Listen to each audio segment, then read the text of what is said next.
city that we love. An evil force has corrupted our home. Many fell and now the bards they stand alone. Blessed power rains down in waterfall. Holy magic desired by the Emerald Cabal.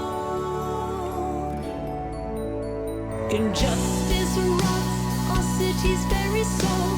Oppression is the noble's only goal.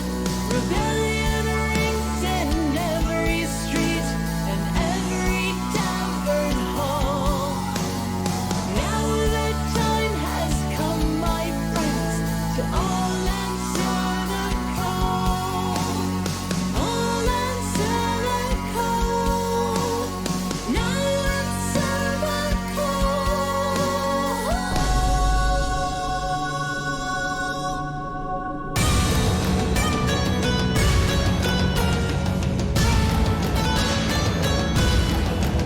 Sirens, Battle of the Bards is an epic 5th edition campaign and setting, set in the decadent city of Salvata. Filled to the brim with over 300 pages, 20 adventures, over 10 new bard subclasses, and countless magical items, this is a fully immersive adventure. Mystery, intrigue, and deception lurk within every dark alley. The city of Salvata features 10 districts, including battle coliseums, amphitheaters, comedy clubs, taverns, bazaars, underground magic fighting rings, a new bardic university, and much, much more. You don't need to be a bard to adventure here. All are welcome in Salvata. Dive even further into the story with our partners, Mixed Dimensions, Wormwood, Level Up Dice, Campaign Coins, and Sirenscape. With a Weave storytelling platform, Roll20, Fantasy Grounds, Shard, and Foundry VTT, you can even play virtually. With a full orchestral soundtrack, multiple endings, and new game mechanics to encourage exploration and improvisation, Sirens Battle of the Bards places your party not only in the crucible of conquest, but at the heart of a battle for the soul of a growing empire. Will you sell out? Will the city be ground to dust? Will the heavens be lured down and open before you? Will you join the Emerald Cabal, the Rebellion, or forge your own path? The fate of tens of thousands is in your party's hands. Join our Kickstarter and inspire revolution.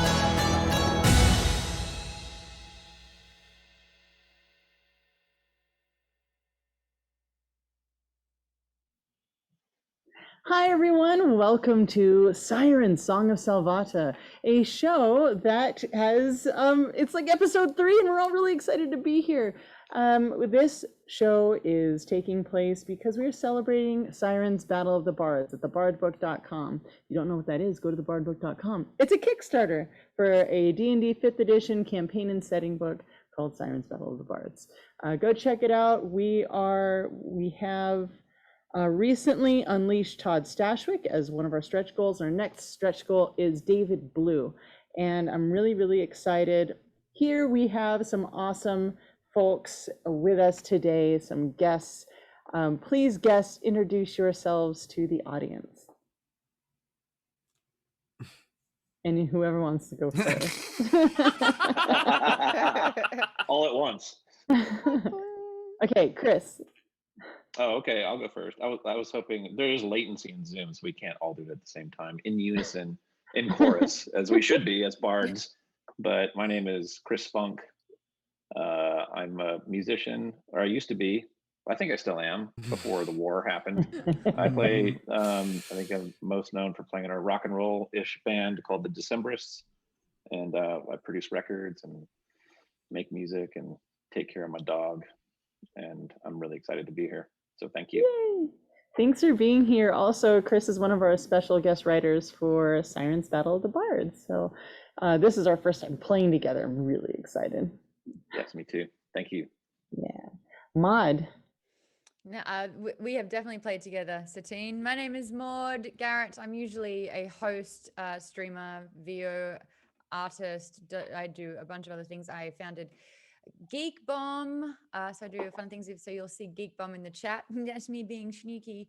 But tonight I am playing Shadow once more. And Shadow was an original band member 4 years ago in Sirens. And so, yeah, I think that Shadow kind of branched off and is doing some sneaky biz. So this is going to be an amazing kind of mini reunion slash next tale in this story, which I'm super excited about. So thanks for having me, Satine. Thanks for being here. And Jesse. Hi, my name is Jesse Inocalla. I'm primarily a voiceover guy. If you haven't already, check out The Dragon Prince on Netflix. 3 seasons currently streaming, and more coming, which is super great. Super happy to be a part of it.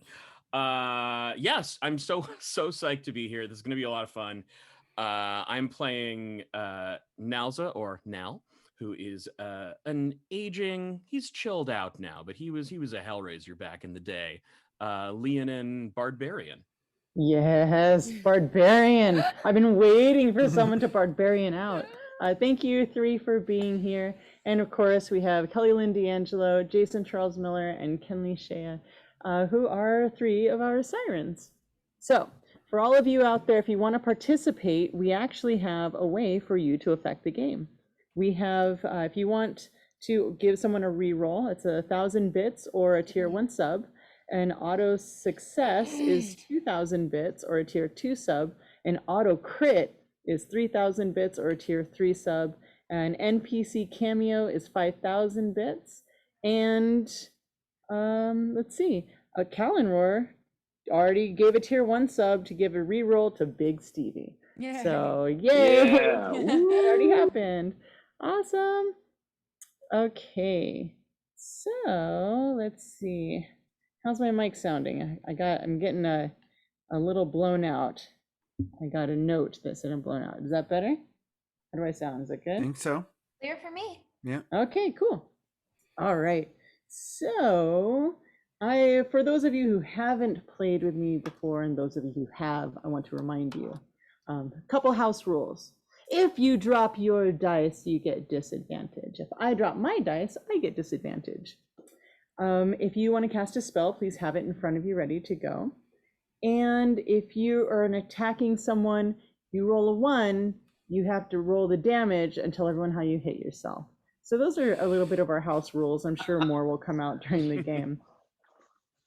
So if you're all settled in, let's begin episode 3 of Sirens, Song of Salvata. Who's doing the recap? I am, but Jason, I need your What do you need? previously on. Oh, all right. Previously on Sirens, Battle of the Bards, Song of Salvata.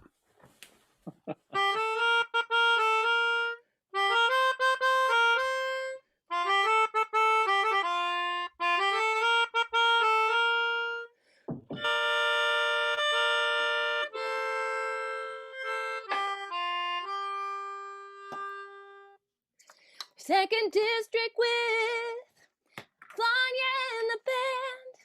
A hideout very red, drinking cassava for a rest. She told us one and all about the Emerald Cabal. So we went to District 9. We were looking oh so fine. Oh, saving Salvata.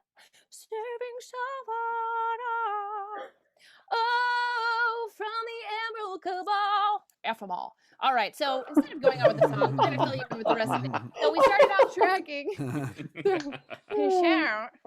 So we started out in the second district, as I said, hiding out at Vlanya's with the crew. We ended up going up to District 9 after having some pure cassava, this beautiful holy water. It's all over Salvata. It's amazing. However, that nasty, nasty darn Emerald Cabal is making into the elixir of the gods. And as much as I love hunting and destroying monsters, I don't want to see innocent creatures crushed up and made into like this crazy life-changing or life-preserving thing. We just don't want that. Old is beautiful, people. All right, so we go up to District 9. It's awesome. We're in the Symphony Hall. We're looking for Kyle Rath, who is the Chancellor. Is he involved with the Emerald Cabal? He has a tiger which later Phalor actually polymorphs into and has a hilarious, what do we call it? Instead of crop dusting, it was like pee-pee dusting. She was Oh God, she was yeah. piss dusting everybody. It was great. It was fantastic. We had Poppy with us. Poppy was amazing. She's just a cool little tiny. Sullivan, during the big performance, decided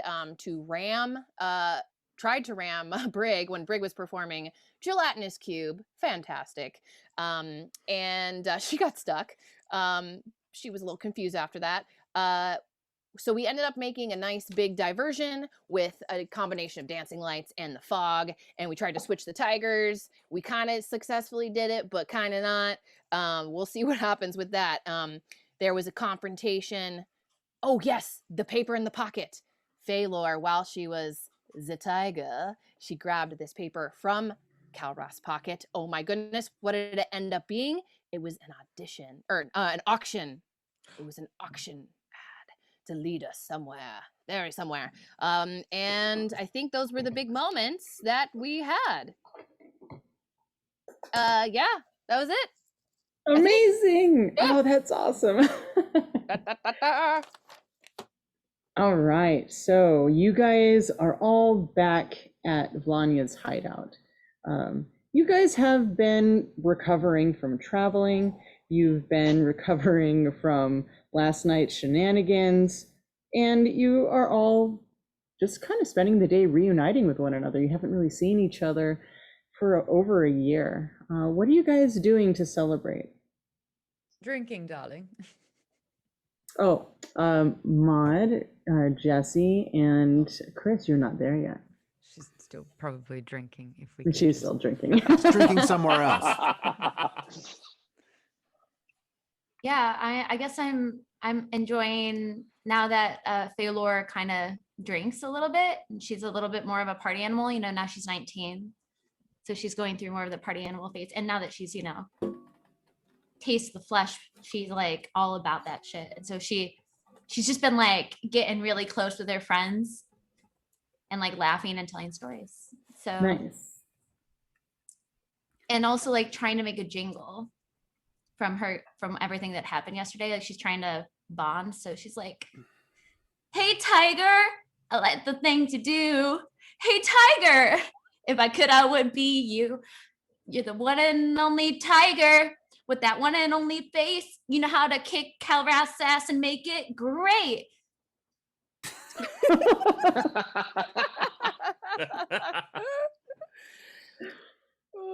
Oh my Yeah, goodness. we're all just sitting around, just trying to, maybe come up with a new song about our adventure the other night. With when I cast my wand of wonder, and it could have been a fireball to destroy the whole place, but instead, luckily, it just grew grass everywhere. But the I cat really fell loved asleep that in. thing. Mm-hmm. So I mean, it was pretty. If it was part of the randomness that could have gone really bad, but luckily went okay.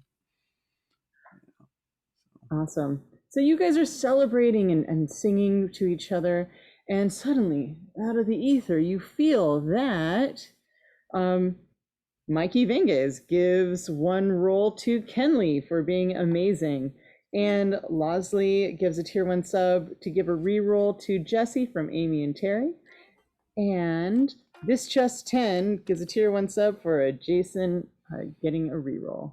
Nice. Yes, I'm gonna write thank that you. down. Coming through. Awesome. Oh. So, yeah. Kenley, Jason, do either of you create anything? How do you set the mood in this reunion festivities? Well, I think earlier someone was asking me for another verse. I'm like, I came up with another verse of Gelatinous Cube. So I know Phalor was asking me about that. So I'll jump right into the second verse this time. Phalor wouldn't stop talking about Gelatinous Cube. Yeah. We're talking like she even made a cocktail called Gelatinous Cube. I've been drinking it so much. All right, I'll give you a tiny little piece of it. Not a single cobweb and not one speck of dust. The silver on polished, the iron is free of rust. Free of rust. The corridor is 10 feet tall and strangely 10 feet wide. There's no place for you to go, there's no place left to hide. If you stumble in the path of that not so friendly jail, unless you want to face its wrath, you better run like hell. Gelatinous cube, gelatinous cube, unsung hero of the dungeon, an exterminator of the noobs. Gelatinous cube.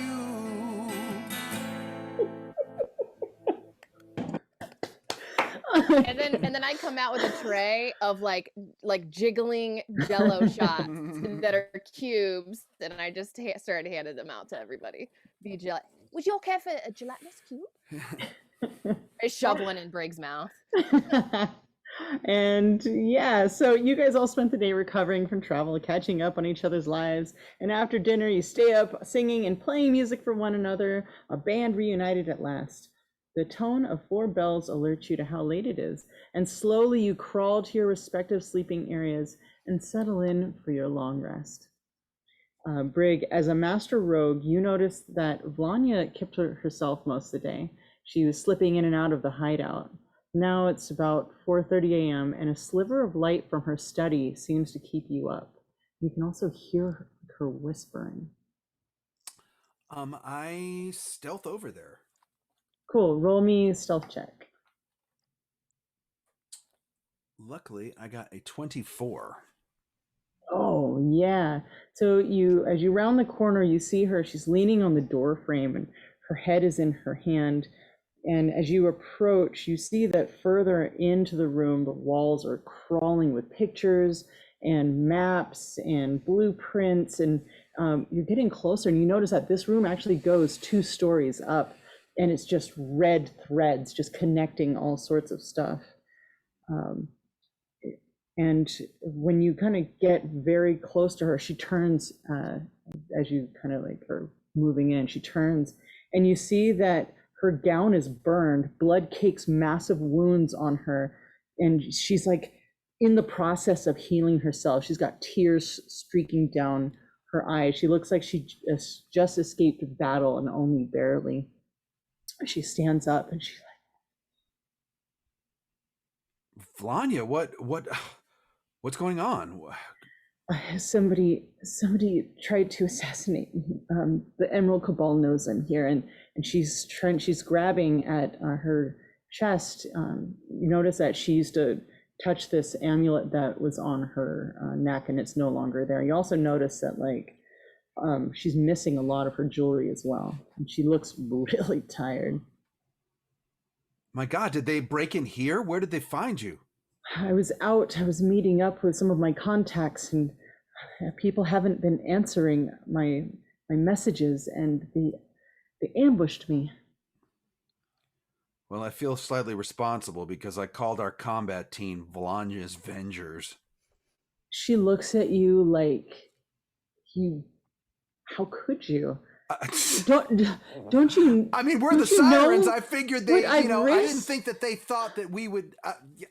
I've been laying low for so long, and you just call my name out, and the Emerald Cabal, they know about you. They know about the Sirens, and they know I'm involved, and I've risked everything. I've sacrificed everything. And she like grimaces as you see one of her wounds is starting to get red and irritated. What can we do? What can I do?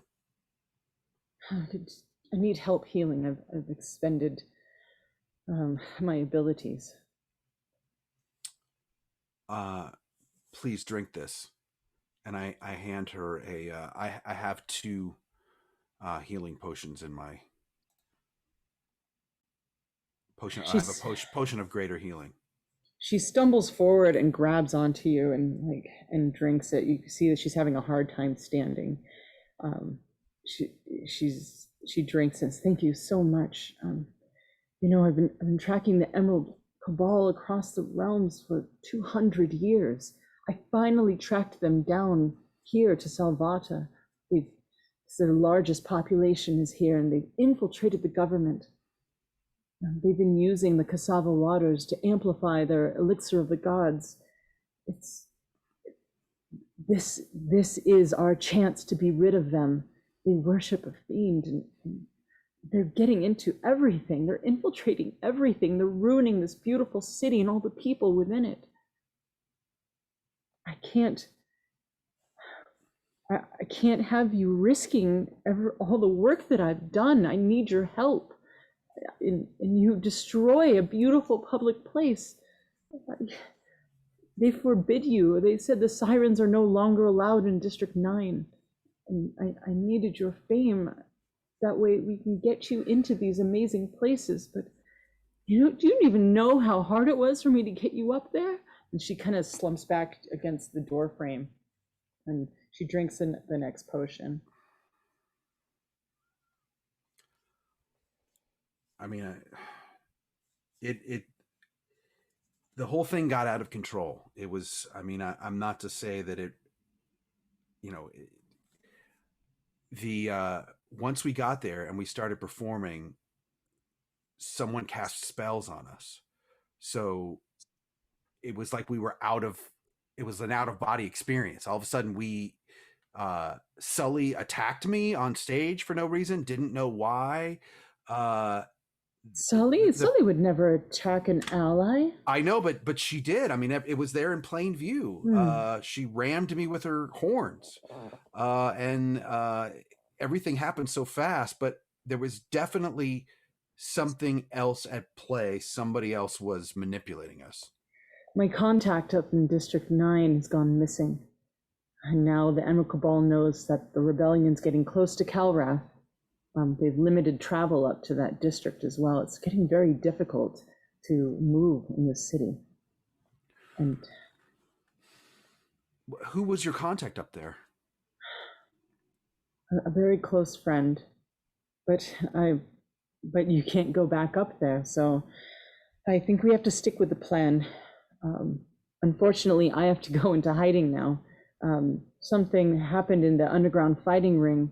Maybe when you called out my name, and it's caused me to go into hiding. This assassin group, they're very dangerous.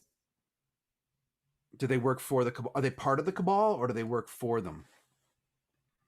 The Cabal is so many different people. It's the nobles, it's the mercenaries that are hired by the nobles, it's artists that are hired by the nobles.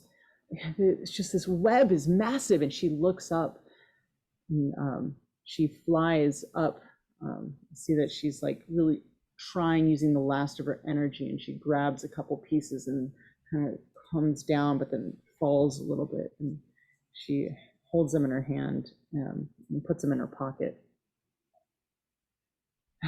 I have to wipe the memory of some of my closest allies so they don't get caught. There's so much to do. But yes, now the Emerald Cabal know that I'm definitely here and I'm part of the rebellion. And we're already low in numbers. The Emerald Cabal, there's so many more of them. But I think I have to move forward with my plan. And I'm sorry I haven't told you everything. I can't afford to have you know every single piece. What if you're captured? What if any one of my spies are captured? It's a very dangerous game we're playing. And she grabs you. She's like, I need you to take this very seriously. I had no idea. I'm so sorry. And from now on, we will, as serious as we can possibly take it. Absolutely. Okay. So in the morning, and she looks over and sees like the sun's kind of coming up. She's like, well, in the afternoon when you wake up, I will have formed a plan to move and maneuver around these unfortunate events. But please, you are my best group. I need you guys to hold it together. I know you haven't been around each other for a long time, but I believe in you. the mystery, the only thing I wish I knew who or what took control of us last night. It was The Emerald Cabal are insane. so powerful. Keep your eyes peeled. They're around every corner.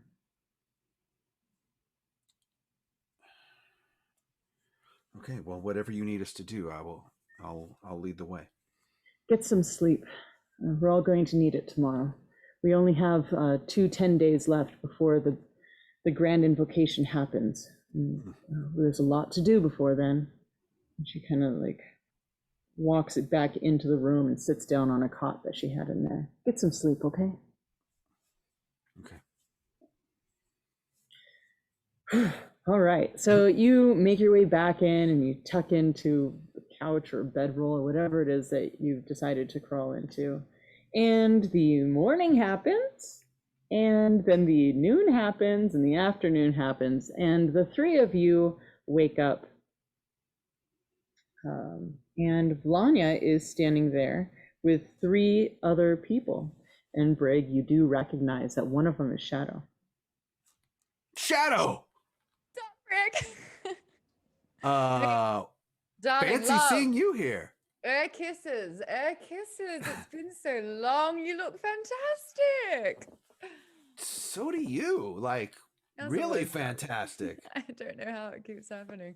509, 407, 490. You know how I'm just really old. I stopped counting. I'm so old. You don't look a day over 400 to me. Thank you, darling. Or am I thankful for that? Look, you've got some lovely friends here. Hello, Yes. darling. This is Zaris and Phalor. They're two of the newer members of the Sirens, but you've been gone for so long. Phalor, Zaris, this is Shadow. She actually was one of the original Sirens. Oh, trust me, I know. I might have a desire for her to sign my back at some point. To sign your bag or your back? Oh, my back. I don't know if you know this, but when you were really, really drunk one night, I got all of you guys to sign my back whenever I could get it, and I've been getting it tattooed so I could get all the Sirens signatures. I gotta sign my own, but I didn't think about putting it on my back and how difficult that would be. But anyway, hi, it's nice to meet you. That's the kind of weird I can get behind, love. Fantastic. I actually brought a bit of power myself in the form of these big burly beauties. So I'd like to introduce you to Nalza. We call him Nal around here. He's a big barbarian. And like Shadow's very handsy. We're like just grabbing at their muscles, just being like, look at how just big and gorgeous Nal is. Say hi, Nal. Good boy. Hey, thanks. Thank you so much, Shadow. So nice to meet all of you. It's just a real pleasure to be here and to be doing whatever it is we're gonna be doing, guys. You're just so strong. And over here we've got my scaly, sexy other strong man as well. This is Big Stevie. Big Stevie literally has big in his name, so you know he's big and dangerous. Hey, what's up? I'm Big Stevie. I I'm a drummer too, so I was like really stoked to come with Shadow, and I was asked to be removed from my troupe, which I'm sure you've heard of, which is called Forlorn and Seven More. Because I played drums, but then I was like wanted to start singing, and then for some reason they asked me to leave. I'm not quite sure why, but I'm really stoked to be here and like learn more about drums and music from you all. I've heard a lot about you, and I'm just stoked to be here to eradicate whatever is going down here. I'm really more interested in just playing music and stuff, but I'm also down for adventure. So right on. Nice to meet you all. You too. Well, with two drummers, we'll never have to stop the beat. It'll be great. We can just transition from song to song and never stop. These are a very important part of rhythm. Absolutely. What do you play, Nalsa? Oh yeah, I was lead guitar for a little outfit called the Bloody Fist, but we put those days behind us, and now I just kind of travel and think a lot. So true. Really, really poignant thoughts there. Mm-hmm. Lots of thoughts, Thoughts are good. Yeah. Sometimes they become words and they become lyrics. The brain is like a muscle, right? And you just need to keep working it so you're smart and strong. He's just so strong, though. Can we just focus on these muscles? Oh and yeah, have- I'm wicked strong, bro. There it is. Good Nice, boy. Don't think nice. too hard on it, shall you? Yeah, don't worry about it. Well, I'm so glad that you've made it, Shadow, and very nice to meet your friends. And but I have a quest for you that needs to happen in a few hours. So if you can all kind of sit down, we can get started, and I can fill you in on what's about to happen. Let's go, love. You look better, by the way. Love you. Mwah, mwah. Mama. She like comes out of it just for a second of seriousness. Oh yes, and then gets back into it. And you guys all see that her dress isn't mended. Looks like she hasn't even closed up most of her wounds. She's still kind of beat up and battered. She has, cleaned up the blood at least, but she's looking real rough. Vanya is. Okay, so if you guys all remember, the elixir of the gods is created by grinding up these magical creatures. This is very horrible, and they have these massive machines that do all the processing and packaging. So I've narrowed down the location of the supplier of these magical creatures to something called the Midnight Maze. It's a late night market on District 5. I would like you to find out where these creatures are coming in from and where they're being taken to. I've sent the other sirens on separate missions, so you're not all in the same place at the same time, and I wish I could help you more, but it seems that my resources are a bit tight right now, and I've only been able to gain you access into District 5, but that's all. And please, I do have some stipulations. Please do not destroy any public property. You'll get arrested. You people are looking for the sirens. You are kind of in trouble right now. You'll be seen as terrorists by the city and also the rebellion, and we're trying to amplify the rebellion. And the Emerald Cabal knows that the sirens are here, so you'll have to be very low profile. I know it's not No really your thing. destroying public property. Got it. Shadow looks at Brig with an eyebrow raised, going, I mean, it. Okay. Kind of like goes, yeah, rock. I mean, I know I just got here, but is that while performing or not while performing? I'm unclear. When can you destroy property? Oh, no, please don't destroy property. This city is made by artists, and she looks around, and you actually look around her place. It is very much like everything outside. It's immaculate. Has so much character. It's got mahogany and patterned wallpaper, and you see like chaise lounges and just books everywhere. It's like a beautiful library. She's like, please don't destroy anything. The city is it's a treasure. It is a living museum. But Big Stevie, you do bring up a good point, because most of the time, and in fact, 90% of the time, we usually destroy things while performing. So it's not like we just go around destroying things. It's just usually stuff happens during our shows. I mean, it just, you get caught up in the moment, and the next thing you know, you burn down a whole place. But It's not burn down any places, Okay. please. All right. Okay. Cool. And you see her, she's starting to burning. sweat. She's like, Right. please. Okay. Like Yes. little breaking. is You cool. never said burning. No burning. Yes, no burning, no breaking. Yeah, She that starts going that over all other goes things. into the destroying. Destroying is sort of a general blanket term there, Phalor, for burning, breaking, Brig, I trust Oh! that you'll be able to manage ruining. that. Thank you. No, can't pour water all over everything, or What other about liquids. like biting heads off of hens on stage? Is that allowed? I mean, Well, I mean, if That that's at is your pretty That's art. performance, That's art. That's art. It's Big yes, that's Stevie's true. dinner usually, though. Ours So is if we are okay. if we are to destroy, but in the act of destruction, create. Is No, I would that like to see that. Now you can. Awesome. Now there's performance art, and that's like a whole different thing. cool. Yes. Cool. Nalza, I'm so glad that you're so pretty. Like, honestly. Yeah, I am. Relieved by it. Mm. It's pretty cool.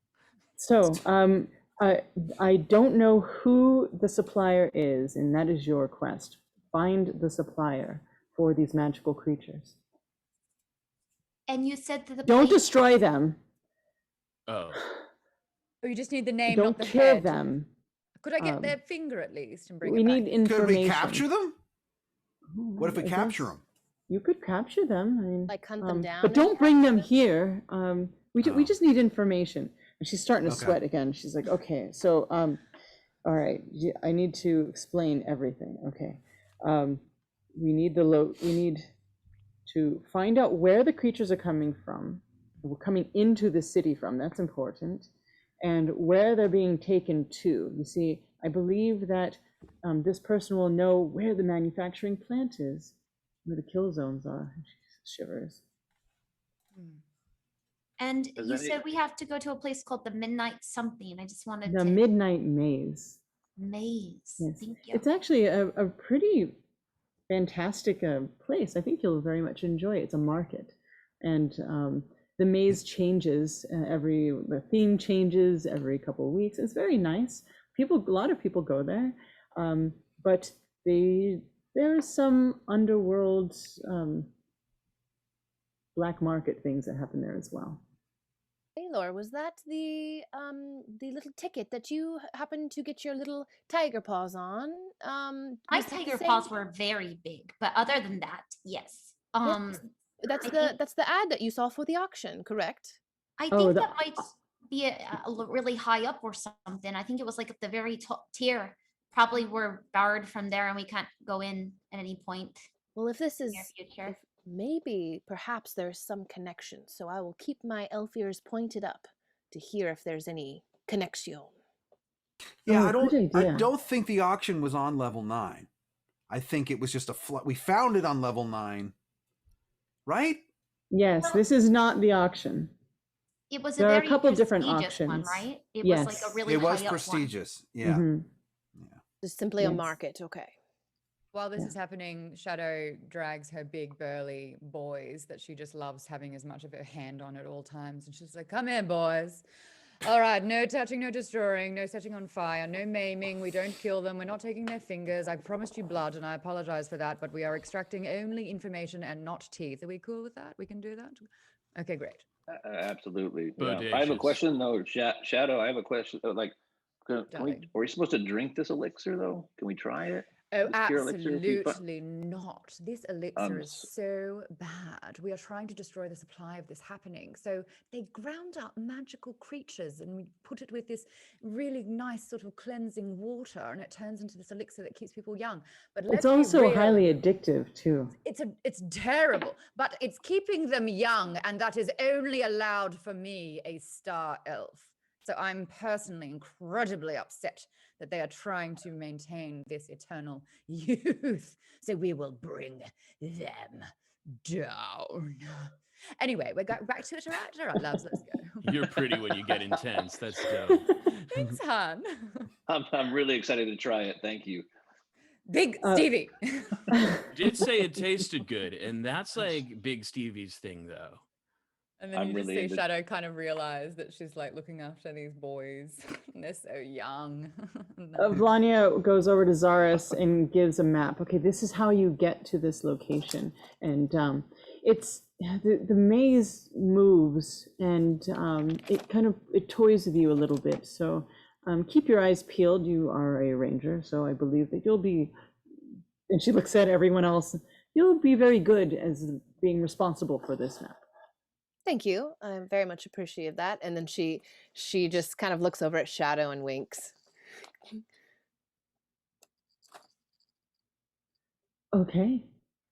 Okay. And Vlania kind of turns and, okay, fine. Well, if that's it, then I think that you guys should be on your way.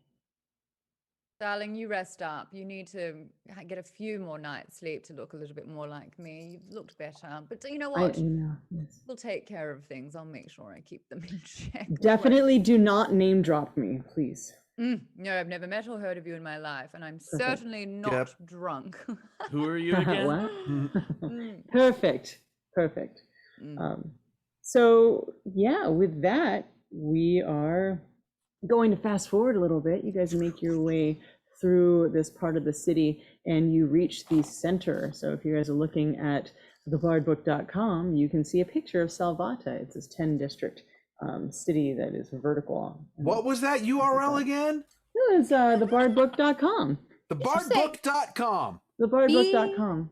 BARDBOOK.com With Yeah, the on the bardbook.com, front. yeah. with the. Isn't there a Kickstarter around that exact website? Don't I have money that I Yes. could donate? You do. You can. So if you guys go to thebardbook.com, you can see a picture of Salvata, which looks like this. I don't know if you can see that, but that's what it looks like. There's this middle spire, this like a mountain on the inside, this pillar. And you guys make your way towards it, and you see as you're walking up to this entrance, and you see this upside down waterfalls that's glowing with magical cassava. And you see other people walking in, and they, something weird, they start walking, like their bodies flip and they start walking vertically on the walls. And you guys make your way through, and whoop, you flip, and you're all walking along the inside of this massive chamber. If you've ever been a meteor crater, it's like that. It's like really, really big. And it's, the wall is all gardens, and there's people picnicking, and it's really lovely. You guys make your way up. It's a bit of a walk. The sun has gone down, and you make your way to District 5. You hold your passes up. It looks like one of the last items that Vanya was able to procure your entrance into the District 5. And it's beautiful here. It's very green. There's a lot of gardens, and yeah, it's pretty lovely. You guys make your way in, and you see, now that the sun has gone down, you can see that there's like spotlights to show the entrance of the maze. We'll Whoa. go to the bar. Now, everyone, be very careful, because this, like Vanya said, this is a shifting maze. So just, don't drink too much, because it's shifting already. Don't want to get too shifty. I'm sure there's a bar at the middle of the maze, Shadow. It's obviously instinctual for me to want to do that, but it is where we will hear and overhear conversations and exchange information with some people that hopefully, we can get knowledge and intel and have a drink. Shall we? We shall. We too can partake of the elixir of knowledge. Just of knowledge, though. Just of knowledge, my sweet, sweet man. Of course. Knowledge. Sorry? Are you guys stopping at a bar, or are you going in? We're going in. Oh, we're not in. Okay. We're no, sorry. you're at the entrance. We're going right in. now. We're going in. The bar's in the 100% middle. We're going to Bar's go to in the middle. main bar so that we can have a listen out for things. Awesome. Okay, you guys enter, and along with those tickets are also the entrance tickets to the maze. It actually costs 10 gold pieces, which I don't believe you guys have 10 gold pieces each. So that is the ticket that she also procured for you. And Zaris, please make me a survival check.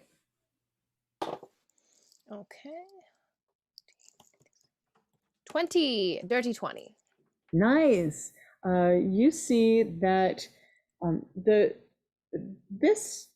theme for this one is true Fae, and much like the Fae Wild, it is full of woodlands and beautiful winding trees and fairy lights and wisps floating around. It's almost like the Disneyland version of the Fae Wild, like all the wonderful things and flowers and bizarre items from the Fae Wild. You see that the maze is kind of like making you go in a certain direction, but you know better. It's almost like the maze is alive and trying to play with you. But because you were a ranger and you rolled so high, you're able to maneuver around. And Maude, you have a reroll from Swoosh2355, who donated a tier 1 sub. So thank you, Swoosh.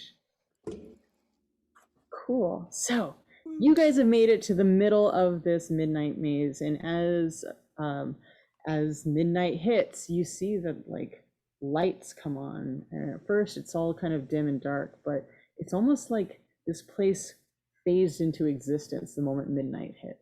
And there's kiosks of food and drink and knickknacks. It's really, really fun. You see that there's families here, and there's couples here. There's dancing lights kind of strung along the ceiling, and everyone has a little theme. It's a really cute, like, flea market vibe. It feels a lot like home. And Faelor, I am just dying to hear what you think of what this whole true Fae. How is this? I just see her eyes just bugging out of her face. I just look over, I'm like, Faelor, how are you feeling right now? Well, to be honest, I'm like really taking this all in. I like beauty is just like vibrating on every single frequency, on every single level of my cells. And everything is so pretty. And I look like a devil creature from the Underdark. So I think I'm just gonna take a second right now just to feel a little bit more comfortable. And I'm gonna catch this guy's self to look like a fae because I really, really don't want to stand out here. Nice. Okay, so what would describe what you look like now as everyone watches you turn into this fae? I'm just gonna see how I roll there. Oh, I rolled high. Okay, cool. So yeah, so she takes a moment, she closes her eyes, she's looking at all the beautiful things around her that she aspires to be like because she doesn't like where she's from and she doesn't like what she looks like. So she really does want to look more like these people. So she takes a moment, and for once in her life, you guys, I know this doesn't usually happen with Faelor, but she does a really good job at casting disguise self. Where it's to a point that she does look kind of like, I would say the equivalent of maybe a standing fairy. Like she makes wings for herself and she makes her face a little thinner and she gives herself the elf ears and all of those horrific features of her and like the sharp teeth and the sort of crazy eyes and eyebrows and horns, they all go away. And you just see this kind of like, she looks a little bit like Poppy, like very bubbly and cute, but taller and a little bit more Faelor. Hey, Faelor, I figured out how you can autograph your own back. Brig. What? I'm not there right now. Like I'm having a moment. Yeah, Brig. but I've been thinking about it ever since you said it. I don't want to think about myself right now. I want to think about how I could be like these people. All right, we'll talk about it later then. We'll talk about it later. Keep it in your back pocket because I do really want to know. Okay. Faelor, all right. Are you not already like these people? Because we are all made of the same stars. He's true. What he says is true. You look beautiful now, but you look even more beautiful when you're just Faelor. I don't want to think about that right now. I want to think about how pretty I think I feel right now and how I do look. And so I go over to a mirror. You know, she's 19, and she just starts to like look at poses.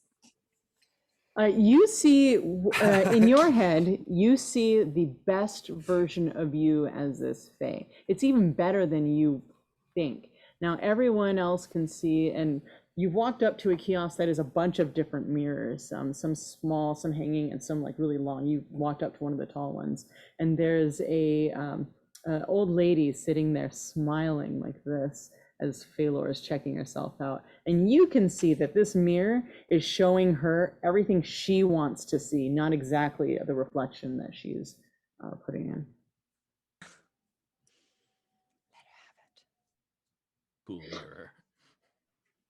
You're working it, girl. You look absolutely stunning. Thank you. If I look this pretty on the outside, then you'll know that I'm pretty on the inside too. It's not quite how it works, darling, but I'll give it to you just right now. Okay. Hey, lady at this place. Yes? What is your name? Mildred? Are you shopping for a mirror, dear? If there's a way I could get one of these, I would really like it, but I don't have any money. Then no. And then she kind of thinks very slowly. And you guys, everyone else can see that this woman's wheels are turning. She's like, well, actually, maybe there is an agreement that we can come to. Yes, maybe there's something that we can do for one another. Does anyone else want to do anything? Can I make an insight check on Mildred? Yes, you can. Okay. Well, that's not so good. I got a 6. Nope. Okay. I think she's totally awesome. All right.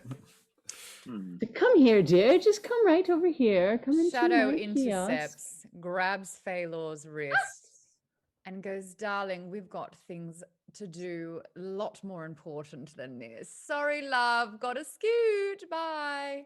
Oh, and you guys move along. You see. I tuck Phalor under my arm in like a kind of nurturing embrace, but so she can't kind of struggle at the same time. Nice. There's a whole lot here. There's a kiosk that says flower pot, and it looks like they're selling food. You see there's a couple carts like going by. I don't know if you guys know what a surrey is, but it's where everybody has like, it's a bicycle, but everyone's riding this bicycle or have to pedal this bicycle. It's got like 6 pedals.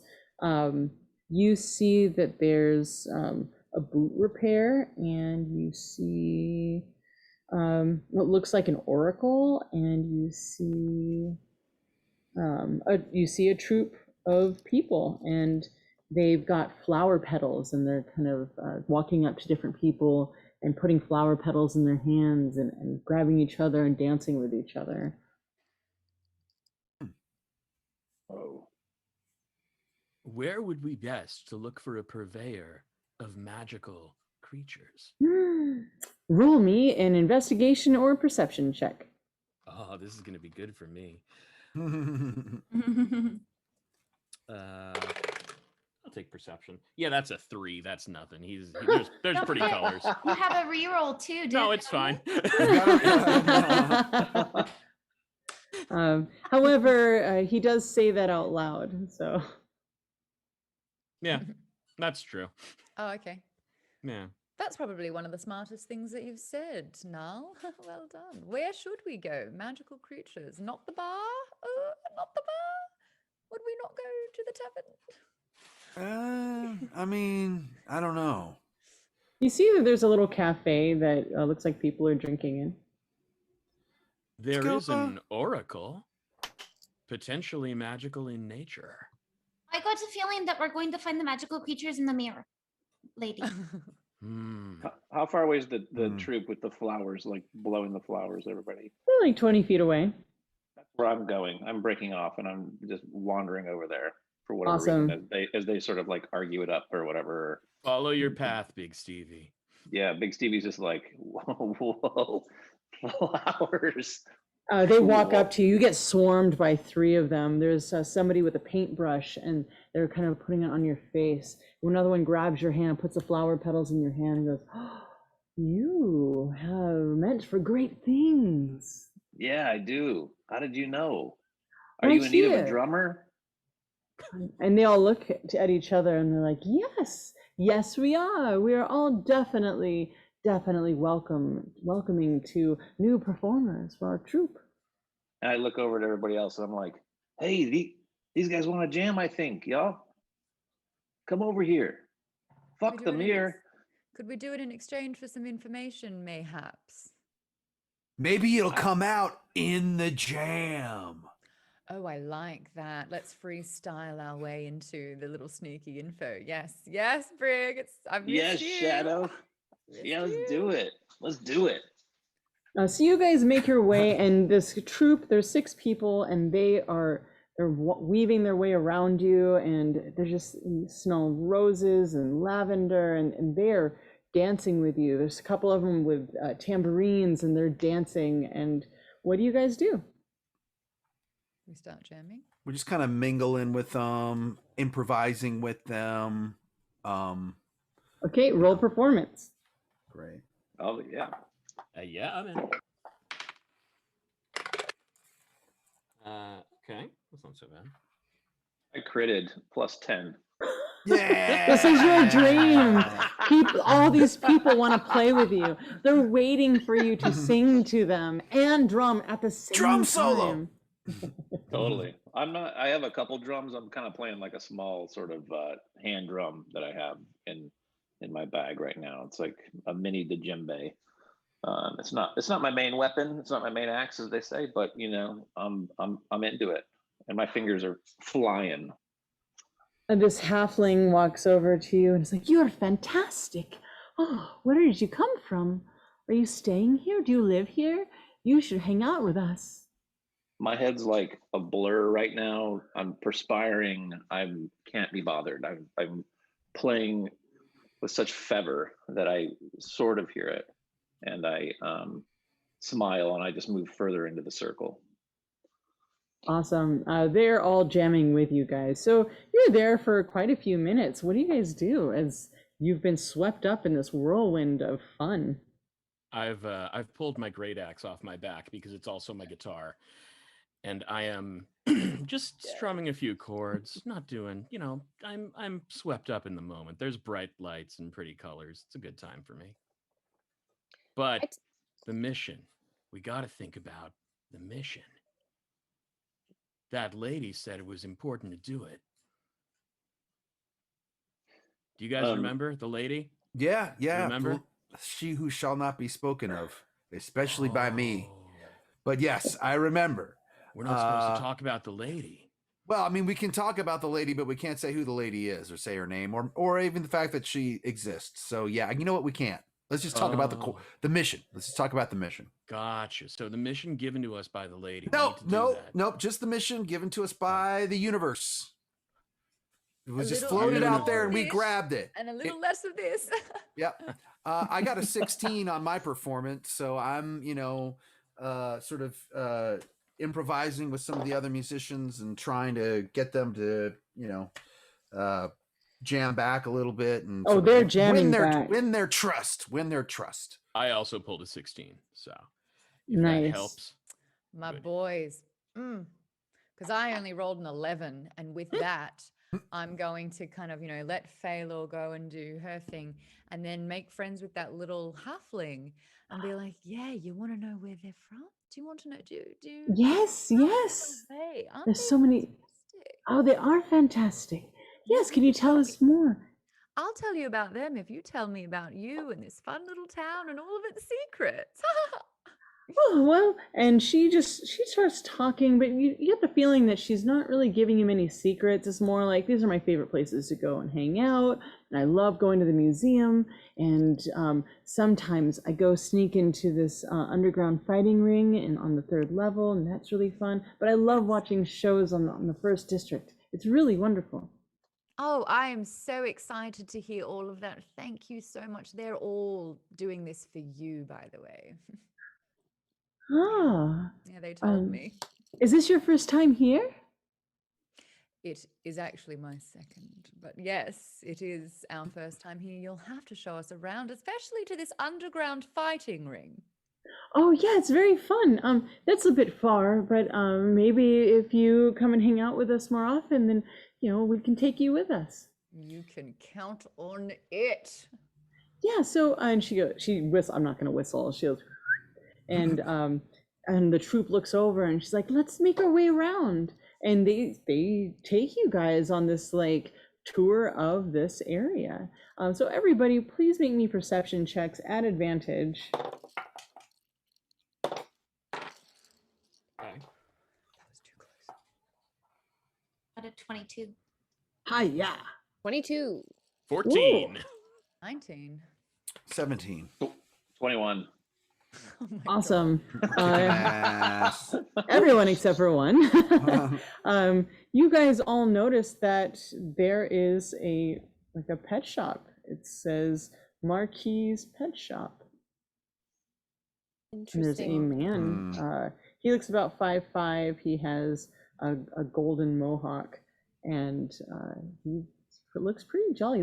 He himself looks exotic, and he's got these little crates next to him. So would you say he's one of the Pet Shop Boys? Oh.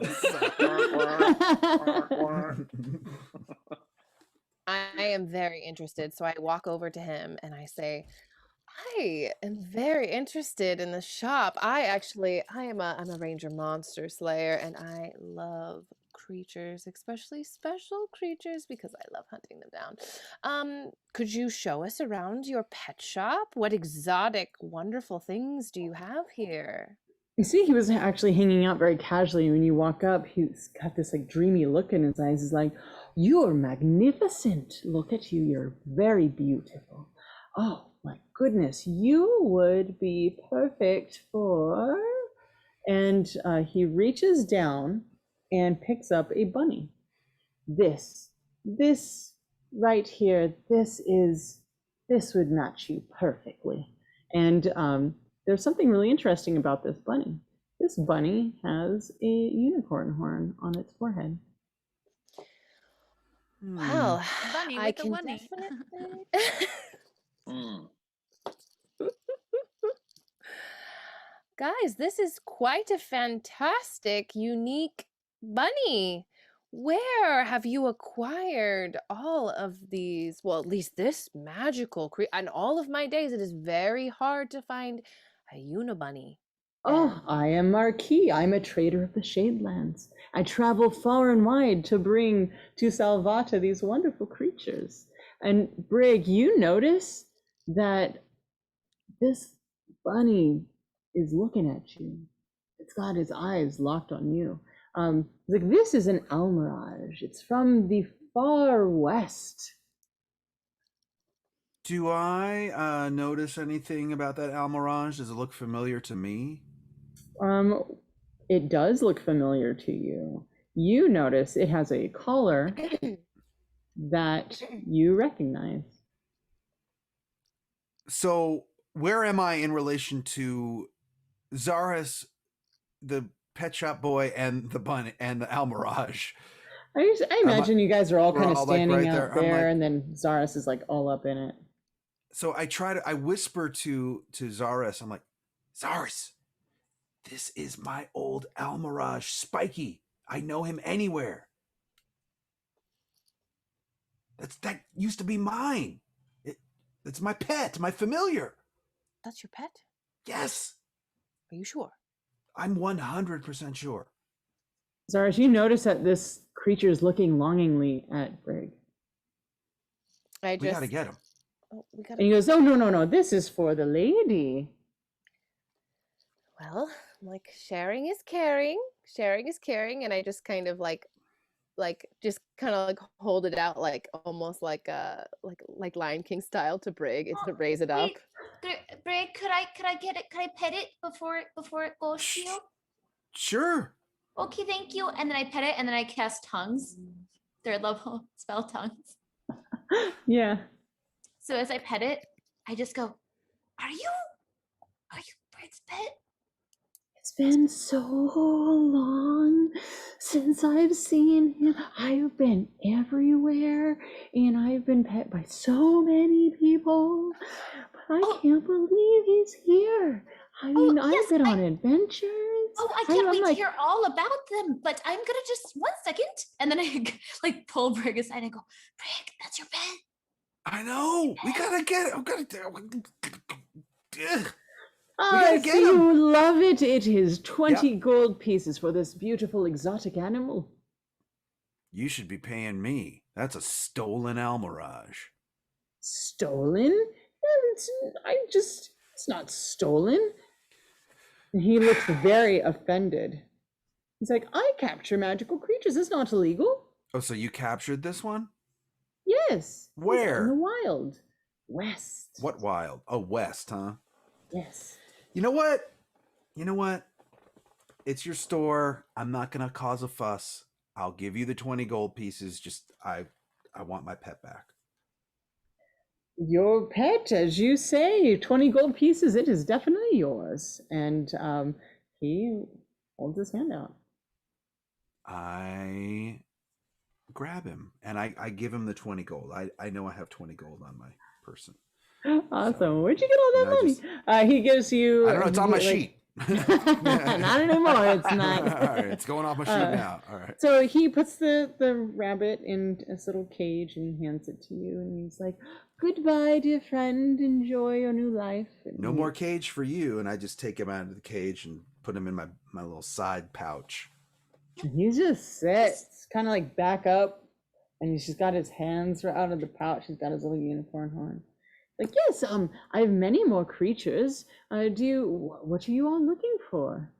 oh, do you mind if we just take one quick second while we decide? And then I like pull Brig aside really quickly, and I go, so I cast tongues, and your pet said that they've seen a lot of things. I don't know if we all want to like sit down for a cup of tea and catch up over old times about what he's seen. Yes. But he could be a good source of information. Let's see what kind of info we can get out of him. I'm with you. How long does that spell last? 1 hour, as long as I am beautiful too. You're always beautiful. So We don't need to I talk guess about it'll this right now. last We can work forever. through this another day. Right All right. now, I would like to talk to your pet. Okay, so why don't we head back outside and maybe go where the jam band was, or some area where we can sort of sit and be away from everyone else and have a little talk with Spiky here. Yes, if other people want to do other things, that's fine too. Or I could cast tongues on a bunch of you and we can all have a discussion. So we can all be a part of it, if you'd like. Shadow's going to keep talking to the pet owner because he started flexing, being like, I've got other things as well. And that has caught my attention. Amazing. So okay, yes, and thank you, Swoosh. Thank you, Mikey Venga. Thank you, Mikey Vengas, and thank you, Callan. Everyone gets 2 rerolls. Wow, And, thank you. And Brig has an instant success. That's from Wow. Callan. Who sent that? Callan? Callan, yeah. Thank you. Thanks. Wow. Callan, wow. Awesome. So, yeah, that was a little side thing. Okay, so who's gonna stay and talk to this gentleman, and who's gonna talk to the Almirage? I'm gonna stay with Shadow. Okay. I'm staying with Shadow. I mean, but Bet I'm you also bet you are. talking to these dancers that I'm with, these flower people, just reminding them that, they probably already know me, that I actually write lyrics too. I got a lot of lyrics, and we Oh, can do a they've lot of leaned cool- we all can the do a lot way of cool in. stuff. You're Yeah. teaching them lyrics right now with that crazy high roll. Absolutely. But you've got one eye over on Shadow to make sure she's good. But you're like, you're finally in your element. You feel welcomed. Absolutely. Cool. So we will we'll have everyone else who's going over to the Almirage. You guys are just kind of it's the the pet store, the dancers, and then there's like a little grassy area where people are just hanging out, and you guys kind of gather up and put your Almirage down. We're gonna go to Shadow, who's having a conversation with this gentleman first. Darling. You, my dear, oh, maybe a bird. You would look wonderful with a bird. And he reaches in, and there's this like what looks only like a tiny like baby phoenix or something. That's quite impressive. But you said you had a big array, and I think that magical creatures, big magical creatures, even like a lot of them at once, possibly being transported or being bought or sold. That's sort of my jam. Do you know anything about that? Okay, roll me a persuasion. I'm going to use one of my real rolls. Oh, I'm going to use my second reroll. It's a 9. I just burnt through all of them. Well done, Shadow. I rolled a 2, a 6, and a 4. Wow. Yeah. Oh my gosh. Yeah. Cool. He goes, I only have what we have here. It's very hard to travel with so many creatures. So I try to keep it very small, What's your name? Oh, my name is Marquis. Hey, Marquis, ask me how old I am. How old are you? Old enough to smell a lie. I am bored by this. You bore me. I know there's something juicier. Just tell me already. Okay, were you trying to intimidate? Are you trying to, what are you trying to do? What would you like to use here? It's almost like a charisma. It's like buddy. Like, I want to say persuade. Okay, yeah. All right, go persuasion. He looks offended, like very offended. You've come into my store and you're accusing me of things. I'm just trying to sell pets. I've heard of your reputation, and I've heard a lot more than you're saying. I mean, if you really are this person that I'm hearing about. 19. Deception. Okay, that 19. works too. 19, that's great. He's like, what? I mean, who said something to you? I didn't. Nobody knows who I am. I tried to, keep it on the DL. What do you know? It's not what I know, darling, but who I know. And Who do let's you just- know? Well, it's not a ruby. It's not a diamond. It's not a He doesn't sapphire. get it. He's Not a like totally lost. It's not a sapphire. It's not an opal. It's not. Oh no, he's listening and he's just doesn't get what you're putting down. Like, what are you saying? I'm going to go a different deception route. I heard that someone was going to come in with a bigger deal and charge less, and so you might be out of work. That is absurd. That's not how the deal. That's ridiculous. And who told you this? Why would you come in here and what do you want? Why'd you come in here telling me all this? Because I liked monopolizing the system, and when we have lots of competition out there, the prices get lower, and we're on a good thing here, and we deserve the money in our pockets. What do you get out of this? Why are you telling me? Because when I asked how old I was, I'm 512, darling, and look You at me. definitely don't. See if he's picking it up. He's really oblivious, man. These rolls are not good. Stuff. He's like, I don't understand how elves work either. Good. May I? Oh, Nalza, please. And I literally physically tap in and take a step back, just exhausted. Nal's gonna walk over and put his giant meaty lion paw on this guy's shoulder. And it's like a pauldron on him. It's massive. He's like, whoa. He's gonna squeeze just lightly and go, "Excuse me, sir. My friend here is trying to get information from you, and I believe it is in your best interests to give it up." He goes to swipe at your hand to move it others. How dare you threaten me? If I just scream, those guards over there will come right over here. So if you don't mind, you're taking up space for me to be selling my pets. What exactly are you looking for? Shadow, if you would. Be straight with me.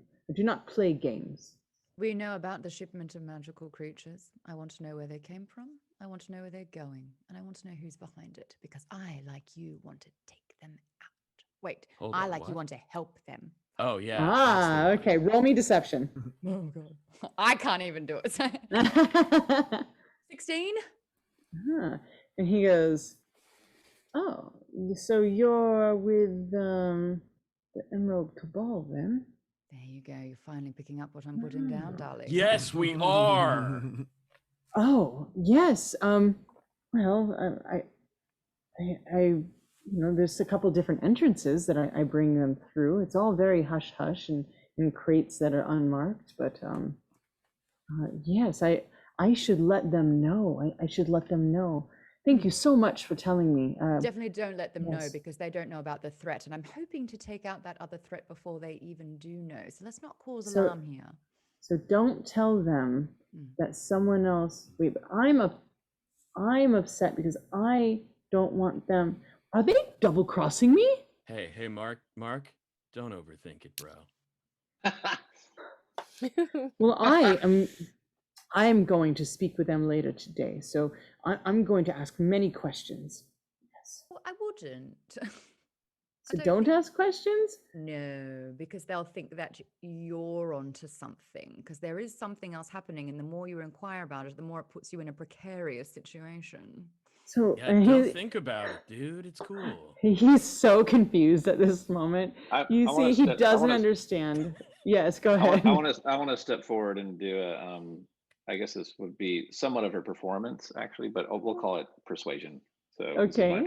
This is my persuasion. Uh-huh. I got an 18 plus 7, and I say this. I say, "Hey, dude, shall we allow audacious enemies to violate with impunity into this world? Will you permit this horrors that's carried terror into these people's families? For sure, you will." march then with us and like meet with us and tear from their brows the laurels that they've won. Like, you've been wanting this, right? Bro, teach the world that Malsedition attends to those that don't violate Salvata. The result of our efforts will be unclouded glory and a durable peace for all of us and not them. You know what That I'm was saying? beautiful. That was very beautiful. I still don't understand what you're saying, but I think that the Let it Emerald go. Cabal should know that, and I've got I've got very good quality goods. I think they should know that I could actually meet or beat those prices. Yeah, who are you selling them to again? I'll check for you. You stay. You've got to watch the store. You're very important. Oh, to I them. have a meeting with them later. Yes, and when you So say them, is it what's his name again? What's their name? What's her name? What's its name? and we're going to pause right there and we're going to go jump over to this El Mirage that is looking at the three sirens, and it's just blink, blink, blink, blink. Spiky. Are you all cast tongues on everyone? So I reread Oh. tongues, and it does say the spell grants the creature you touch, which I could touch the creature, the ability to understand any spoken language it hears. Moreover, when the target speaks, any creature that knows at least one language can hear the target and understand what it says. So I guess we can all hear it. Awesome. That's great. And also, thank you to Castian for a reroll to Brig. Thank you. By the way, Spiky was a name that I came up with completely on the spot, as you can probably imagine. The very first episode of Sirens that I ever was in, because we were chasing him. Amy Dallon's character and I were chasing him to try to get him back. And it was a bunny with a spike on its head, so I named him Spiky. So there you go. Hi guys. Are these your new friends? They are. Awesome. What are you doing here? And thank you for. I mean, the guy was actually really nice. He fed me every day, but it was a little cramped in there. I'd like to hop around a little bit. I kind of like to do my own thing, you know. I think there's some weird magical stuff on those cages. I couldn't do anything fun. Did you meet any other magical animals or see anything happen in your travels, or especially more recently? So Spiky goes on and on and on about things that are outside of Salvata, and Okay. just kind of gives you this rundown, and he goes on for like a minute and a half before you jump in. And he's like, yeah, and then there was this thing. Okay, And okay, then but there's this no tree that came to life. any like factory looking things or anything like that. But I guess I gathered from that he wouldn't have seen the factory yet because he was about to be sold, and we got him before that. So he Yeah, it was in this like caravan of other like carriages and wagons, and sometimes they were putting these like creatures like me, they're putting them in what look like caravans of like chariots, you know, like where people sit in them. Yeah, but they were putting them underneath the carriages. That was really interesting. I've never seen anything like that before. Underneath the carriages. But it was really nice when we were coming in. I got to see like the big waterfalls, and then everyone was lined up going into the Salvata, and yeah, I really liked this place. It was really nice. It was a little bumpy ride, but Have you ever like overheard any names while he was talking around or whispering about meeting with somebody? Did you hear a name or know of anything like that? not really. I mean, this guy's like keeps to himself. He only talks with a couple different people. There was somebody that he met with when I first got here, but they were wearing a mask, and it was really hard to hear because they were like really grumbly because there was this mask on their face. But it reminded me of grass. So it was a green mask? Yeah, and they're being really secretive. I mean, there's a lot of people that come visit this booth, so that was pretty cool. I was really happy to see you. Well, I'm happy to see you too. Do you Oh, I'm sorry. I just want to ask one more question. Yeah. Since you've been in, in captivity with a bunch of other creatures, probably ones that look like you and ones that don't look like you, were there some that were taken away that didn't look like you that you could describe so we could keep our eyes out? Yeah, there was a unicorn, and there were some other bigger creatures, like there was a griffin, and there was this one that had like 3 heads. That was really big and really scary, but for some reason it was subdued. It wasn't really saying much. They didn't do anything like that to me. Yeah. Do these words happen to ring a bell? Elixir of the gods? I have no idea what you're talking about. Okay. Just wondering if you had heard those words along the way. Yeah. But you know, when they were packing us up and out west, yeah, there was lots of creatures.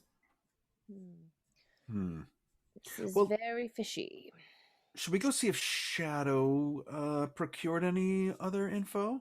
And we cut over to Shadow, and he She's says, sweating. She's just perspiring. And she's like agonized by this. Do you know Mancer? Yeah. Yeah. Absolutely. Yeah. I do Yeah. have an answer. So I'm Mansa meeting is up the with- answer. I never heard. I'm sorry. I've never heard that before. I gotta get out of my Almirage voice. I've never heard that before. So, but yes, Mancer. And he kind of goes, I was like, yeah, Mancer. Meeting up with Mancer later. But if you know him and you want to like, maybe you can have my back and tell him how good I am and how wonderful this my creatures are and what good quality they are. That would be good, right? Marquis, absolutely. You've sold us a bunny with a one-e. Like, we are so in your debt. Marquis, that is a name I will not forget. Thank you. Thank you. Yes, so if you want to come with, I get off here in a couple hours and we can just yes, go a over. couple of hours. We're actually in a band and we perform. Love to be able to do that for you. Shall put in a good word. Must rush. Vocal cords need warming up. You understand? Oh, I don't, but good luck. And if you haven't need done this any, all time. when you want to come and get this one, it's got your name on it. And I kind of does this little thing and it has a collar and it says, and you look at it and it says Shadow. Shadow is really disgusted by the collar on any kind of creature. That's lovely. I love it. See you soon. Oh. My name is Irabel, by the way. Sorry, Irabel. So he looks at it and he's like, oh, that's funny. It says Shadow. No, it's Irabel. Oh. It's everyone. No, it's never heard of that. Oh, Shadow Like, Dark. that's very odd. These collars, they actually write the name of whoever's looking at it. So that's odd. And he Must puts be the a bird broken down. bird. Oh, I need to fix that. But have a wonderful night. Good luck out there. Bye, Marky. Boys, we're going. Yeah, let's go. Before we go, I just want to lean into him and say, "It was me. I'm Shadow." He goes, oh. You guys turn around and you see that Brig and Phalor and Zaris have all moved over with the Almirage towards you. Did you find anything? Yes. Let's move to somewhere quiet because I've got the answer and it's Mansa. Shadow's really proud of herself for that one, by the way. That was a good one, Shadow. Thanks, Nell. You can stay. Yeah, let's go to a private area where no one can hear us. Cool. So roll me a perception check. And you guys are kind of looking around to make sure nobody notices. 4. Yeah, this is not 23 for me. 26. Ooh. Yes. 23, 26. You definitely notice as you're keeping eyes out for those darn brooches, there are Emerald Cabal down here. You see them walk by, but they're very stealthy. And there are some pretty dark corners down in this midnight market. It's probably around 1:30 in the morning at this point. Oh, goodness.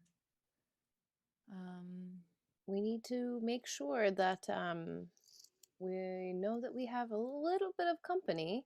They're around, so let's lean in. So, what have we found, Little Miss Other Ranger? So the dealer of the creatures, his name is Mansa, and he's meeting with this pet shop owner, Marquis, in a few hours. But he's the one who's been making the arrangements. I just don't know where he's getting the animals from, and I don't know where they're going to. But if we go into their meetings on the stealth, lurking in the shadows, then hopefully we can get more information there. Maybe someone can go undercover as a second buyer or seller. Oh, I could probably do that. I'm real good with changing my body. I can also turn invisible. I love this plan. It's coming So together. Phaelor could be the fake buyer. I could be the muscle, invisible, with her the whole time in case anything goes wrong. And then the rest of you could be just out of you know, The boys and out I of will sight. be busking. We'll be busking. Yeah, just out of sight, and we'll call you if we need you, kind of thing. We'll be busking, providing cover. Big Stevie does an amazing job on the drums. I don't know if you've heard it, but it captivates everyone else. But what it will do, I hope, is deafen the conversation, but we'll be able to hear it. I mean, I've been focusing on lyrics, but yeah, I'm down with that. It's cool. Stevie, I need you to have my back, darling. But I mean, I might just, you know, if you play the drums, I could do a little bit of my songs for people, you know, like singing and whatnot. I could probably cast invisibility because I have this cool loot, and I can cast it on one of you as well. So as long as I cast it before I change my body, I can cast somebody else invisible. I vote me. Is that okay? A double, yes, great. Should work. Because I can identify the animals as I see them. I'm just kidding. That requires my concentration, and I can't do both at the same time. But wait, with that same idea, I could cast invisibility twice. So there is that. So we could do. So we'll keep with that. Actually, I could cast invisibility 3 times. I would be that would be it for my second level spells. But second level, what am I talking? No one knows what we're talking about. But yeah, I could. You guys are forming a plan. I'm in. I can make a total of 3 people invisible. Wait, I could actually cast invisibility and then just use the spell that I already used to just look like a human, because I don't gotta look like a creature. I don't have to use polymorph. I can just use disguise self. So I can cast disguise self, and then I can cast somebody invisible. Perfect. Great. Because I probably have to concentrate on it, and I probably couldn't concentrate on 3 people at the same time. And Faye, you'll need a bouncer, because that's how these shady arrangements work. So you'll need the muscle. So that will be Stevie. I might need a muscle as well as somebody who's like really good at like being discreet, because I got to be honest with you, I'm very me, and it's like I can kind of perform, but it's like I need backup. You're right. There you go. Wait, and I'll be in the shadows. Okay, Every time. You have formed a plan. I'm so proud of you guys. And please execute said plan. Until the meeting's taking place. So I guess we would wait until a little bit later, because invisibility as well as disguise self only lasts 1 hour, I believe. Okay. Yeah. So we'll wait closer to the time. Okay, so he was packing up in a couple hours, so probably around 3 a.m. You guys went to bed late last night. You're not that tired, so it's fine. He goes to pack up, and you see him. Cages are closing. He's kind of shutting things down. Back, didn't I? I have a quick question, DM. Mm-hmm. During that time, could Phaelor attempt to sneak over to that mirror place and like snag a mirror? She wants to snag a mirror. She wants even just a little handheld one. She just wants a mirror. Okay, roll stealth. Okay. Okay, that is non-natural 20. Dirty 20. Dirty 20. All right. So you managed to pick up a mirror. It's a small one. And I just pocket it. Thank you. That's all. Mhm. You have a mirror.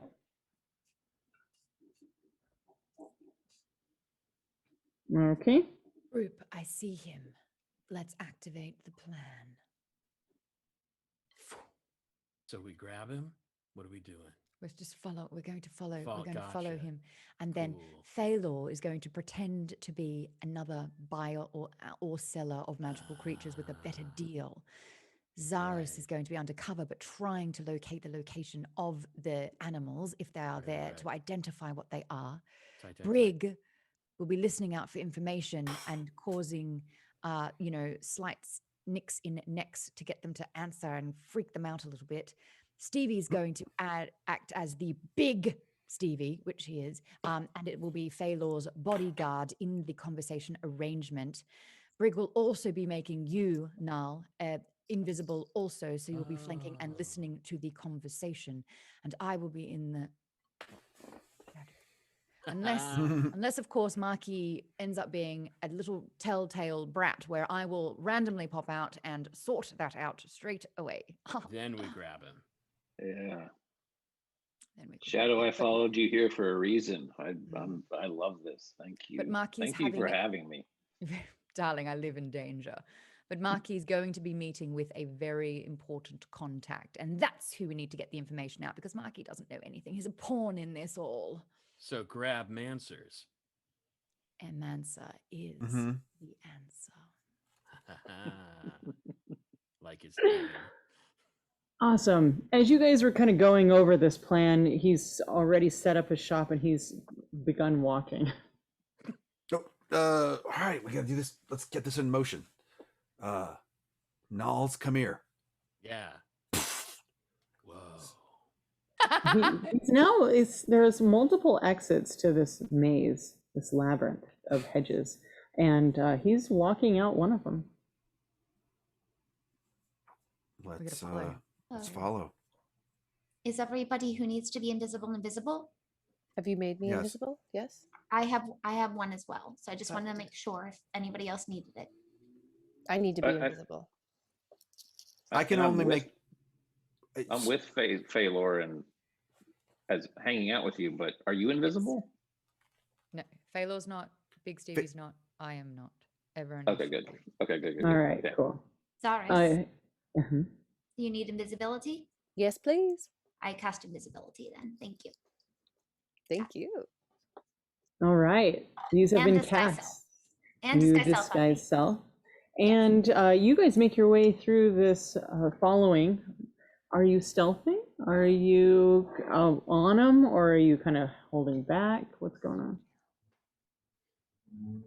What's stealth? Then roll it. Yeah. Yeah, definitely So if you're invisible, add 10. Okay. Add 10 or is it? Yeah, add 10. It's advantage. Oh, advantage. Never mind. Oh, advantage. Yeah. I don't need it. I critted. Nice. Oh, 16. 21. I also got a 21. Nice. Wow. Who got a 10? Yeah, I got a 10. I'm like tripping over my boots or whatever, kind of fumbling along the walls here. Do you have any rerolls, or are you hedgerow. Gonna keep that? I am gonna re-roll. Thank you very much. I have 3. Now I have less. I have 7 or a 19. Nice. At first, he looks back because he's like, "Did I hear?" Oh, and he shakes his head and he keeps walking forward. Okay, so you guys follow at a slight distance, and you see, and Zaris, you actually have the map as well, so you're kind of following the labyrinth map, and you see that he's actually going in a different direction from where the exit is, and he's kind of winding his way around. And you see that the maze is, roll me Arcana, actually, or Nature. I'm going to use my reroll, or one of my rerolls. Okay. I have a 15. Cool. You see that you very specifically see that the maze is welcoming him in a certain direction, but then something is moving pieces of the maze away for him to follow. And the maze is trying to keep up with how it's moving. So you guys are kind of coming in, like just barely making it through when hedges close and trees open and move around. Vines are coming out of the ground and kind of replacing where something is moving a path for him.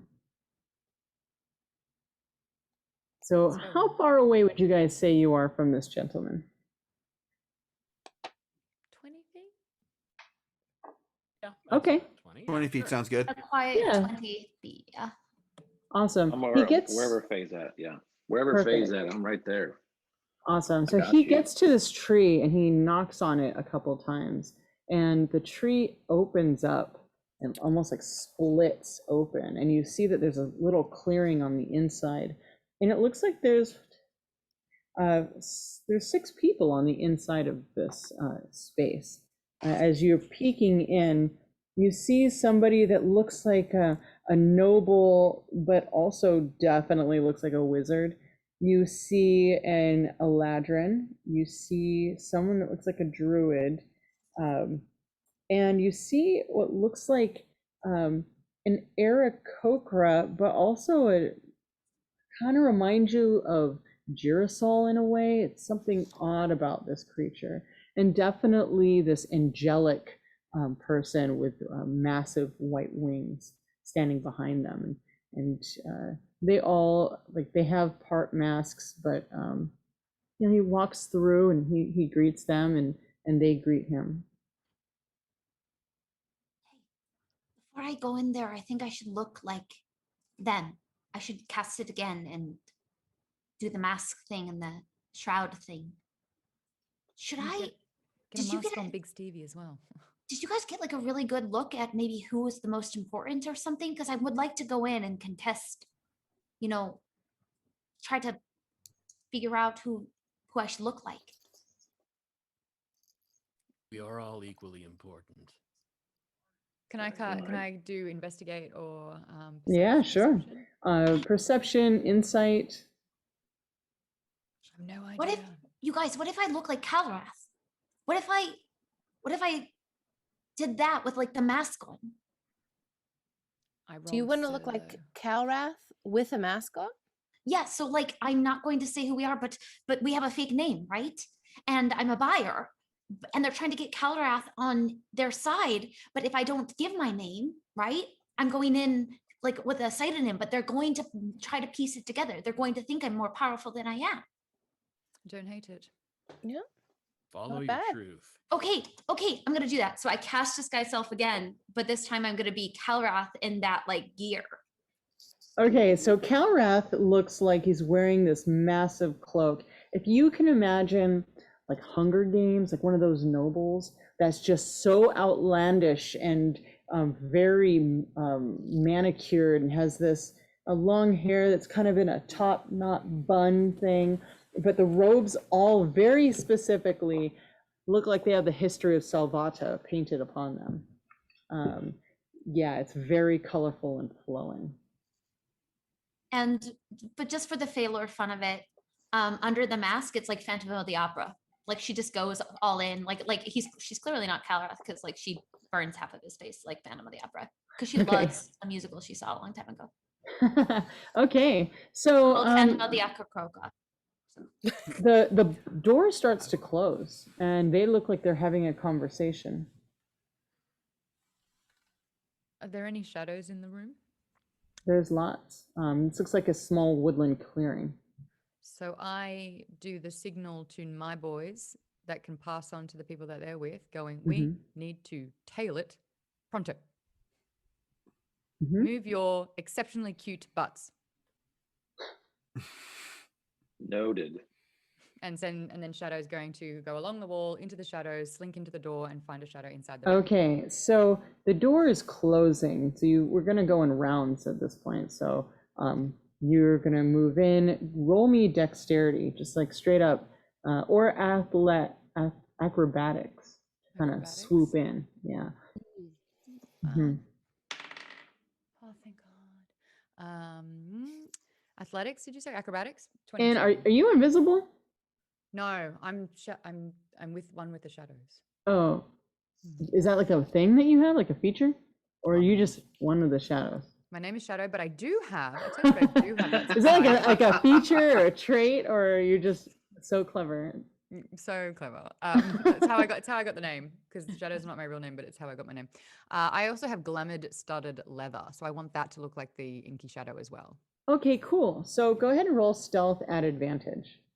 Stealth at advantage now? Not athletics? The roll 22 that I Well, you're just said? What did I just roll? you're gonna need to roll a stealth to enter this room unseen. Yeah. All right, so I'll roll again. Stealth. Yes, 21. Oh, good. You managed to fold your way in very stealthily. It's really early in the morning, so you find your way hidden into the shadows. You kind of like fold in and then hide behind one of the trees and the bushes in there. You're so fast that you barely even rustle any leaves, and they look very focused on each other. Is there any way to kind of like lodge the door open a little? Keep it open just a little longer? Do you have something to do that with? I was going to nudge, like as I enter in, just kind of nudge it so it looks like the wind has just moved it open a little Oh, bit. yeah, absolutely. Kind of push it open a little. Okay, cool. That'll allow a couple more people in before it closes, perhaps. So how else does anyone else want to move in here? So Shadow's in. Who's going next? I would like to go in. Sorry, go ahead. I would like to go in and start seeing if since I'm invisible, start investigating if I can see any cages or anything. Start to scope it out animal creature wise. Cool. Just by looking in, you don't see any creatures. This looks like a private meeting, a secret meeting. Okay. Yeah. But you move your way in and notice, let's see here. You notice that two of the people in there kind of like glance around, then kind of shake it off and look at each other and go back into the conversation. But you are in. Who's next? I'll go next. Is there a ceiling on this room, or is it just like a forest grove, like you were saying? It's like a canopy of trees, and then it's stars. Oh, how nice. Yeah. So I think what Nal is gonna do is, because him invisible, I would like for him to try kind of like scurry up one of the trees so he gets like kind of a bird's eye view of what's going on. Cool. So you're going like up the back? Yeah. Cool. So you're not entering. That's definitely okay. Roll athletics. Yeah. Or acrobatics. Oh, that'll be just fine. That's a 21. Nice. You make your way up. Roll me stealth to see how very cat-like you are about this. Oh, wow. Not bad for me. That is dirty 20. Nice. You guys are doing really good. I'm so proud of you. All right. So you've made your way up. You're perched and you can kind of see through. You are much farther away than everyone else. If you were going to go in, you'd have to you're definitely in difficult terrain. On him, yeah. Yeah. I mean, it would be a couple rounds to make your way forward, but you can kind of get an overview of the entire situation from here. Yeah. All right. Who's next? I'm going in. Okay, so you go to slide in, and you are also invisible, so you just walk in. Where do you plant yourself? The whole place is kind of curved. It's a little grove. I guess to the right, just sort of, as inconspicuous as I can, being invisible, just sort of hopefully no one sees invisible creatures. Okay. Just against the wall. So you're there, and you're nobody can see you do that, though. All right, and next up. I guess I'll take a beat to make sure that the coast is clear. Just asking around, is anybody else still around? And then I give the go ahead to Stevie, and I start to walk forward with him. All right, yeah. So the two of you walk forward. The door just barely is closing. You definitely have to open it to enter. At this point, you can't like slide in. Yeah, I think I would want to give it a beat or two because I just want the door open enough personally. And I'll whisper this to Stevie so he knows. But I'm like, hey, just so you know, I think we should give it a beat because maybe they can gather a little bit of info and then I'll like dramatically open the door when the timing's right. Yeah? Yeah, sounds good to me. Like, I'm down. Okay. So I just like give it a minute or two to see if they can get information and then I'm going to dramatically open the door. All right. They're whispering. You definitely hear, and everyone that's in the room, the guy is like starting to argue with a couple of the different people in there about, you know, them working with somebody else that they, you know, like, I thought I was the only person that you were dealing with, and you know, I can meet or beat prices, and they're really confused, and then he's confused. And that's about the conversation that happens within about 6 seconds, which is a lot of time. So are you waiting like a minute, or are you waiting 30 seconds, or? I think I would wait no more than like 30 seconds just so they can get some stuff out and then I would do the door thing. Awesome. Yeah, so right now there's a lot of accusations flying around, and and everyone inside notices that these people are very on edge. There's like, something's the matter, something doesn't feel right. And they're very like, so. And then the door swings open. Awesome. The door swings open and everyone in this moment is surprised. So what is it that you and Big Stevie want to do? I'm going to slowly walk in with grace and then quietly cast, just like off the corner in the thing, like in the distance, I cast thaumaturgy to make the sound of the tiger. And I go, shh, kitty, kitty, quiet, go away, go in your corner. And then I walk in. Oh my gosh, roll me performance. Okay. As the moment you do this, those people, they mask up. They're all wearing green masks. Except for the guy that was the pet sealer. You know what, it was a good roll, but I want to burn my reroll just to see if I can get a better one because I'm really on this to now. Okay, it's 24. Oh my gosh, they mask up and they're looking at each other and they're like, oh, we do, sir, it's, how can we help you? And they're freaking out, but really trying to hold it together. The two of you don't, actually any of you don't need to know, like, roll to notice that they're very confused. I'm here to speak with Manser. They look around and the wizard looking one goes, we don't know what you're talking about. We don't know anyone named Manser. Don't play me a fool. I'm not here to listen to your trade conversation. I'll let you know that you are currently surrounded, and I would like to speak to Manser. Ooh, roll deception. Ooh. Nice. Look at you, boss lady. Technically not deception because it's true. Oh, that is true. That's true. Intimidation. Yeah, that's true. Honestly, no, my you're right. deception That is true. is so good. So I'm down for deception because that's a non-natural 20. Yes. Okay. Wow. And they look around and they're like, what can, and they all say it kind of in unison, what can we help you with, sir? I'm here to acquire some animals that I need, or at least know of where to find them. I'm looking for a unicorn, a hippogriff, and maybe a creature you heard of with 3 heads. I know that they've been distributed around, and I have some people that might be interested in it. And the Marquis goes, oh, I can help you. I am dealing exotic creatures, so yes, it might take me a little while, but I can definitely help you with that. Here's my card, and he hands the Chancellor his card.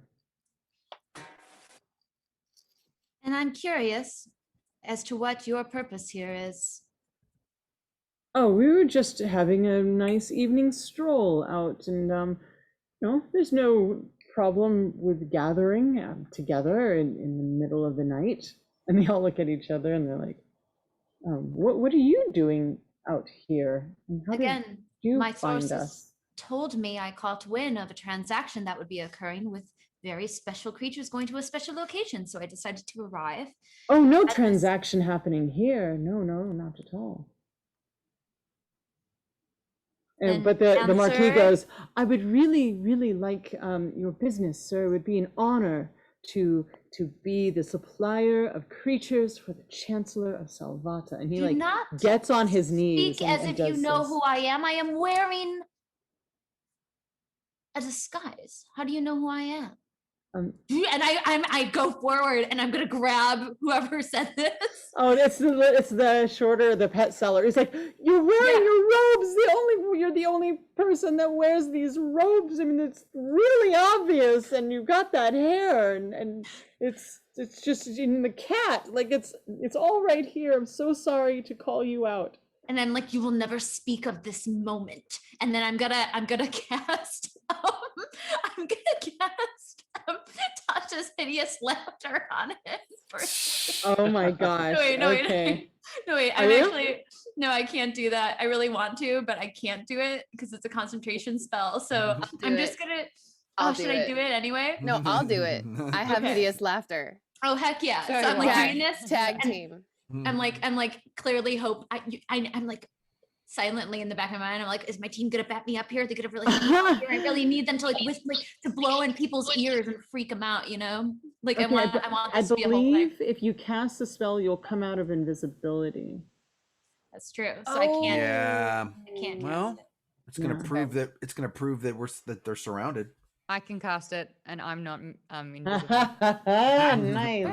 All And right. I have a hideous laughter. So. Perfect. That's a natural 20 Oh.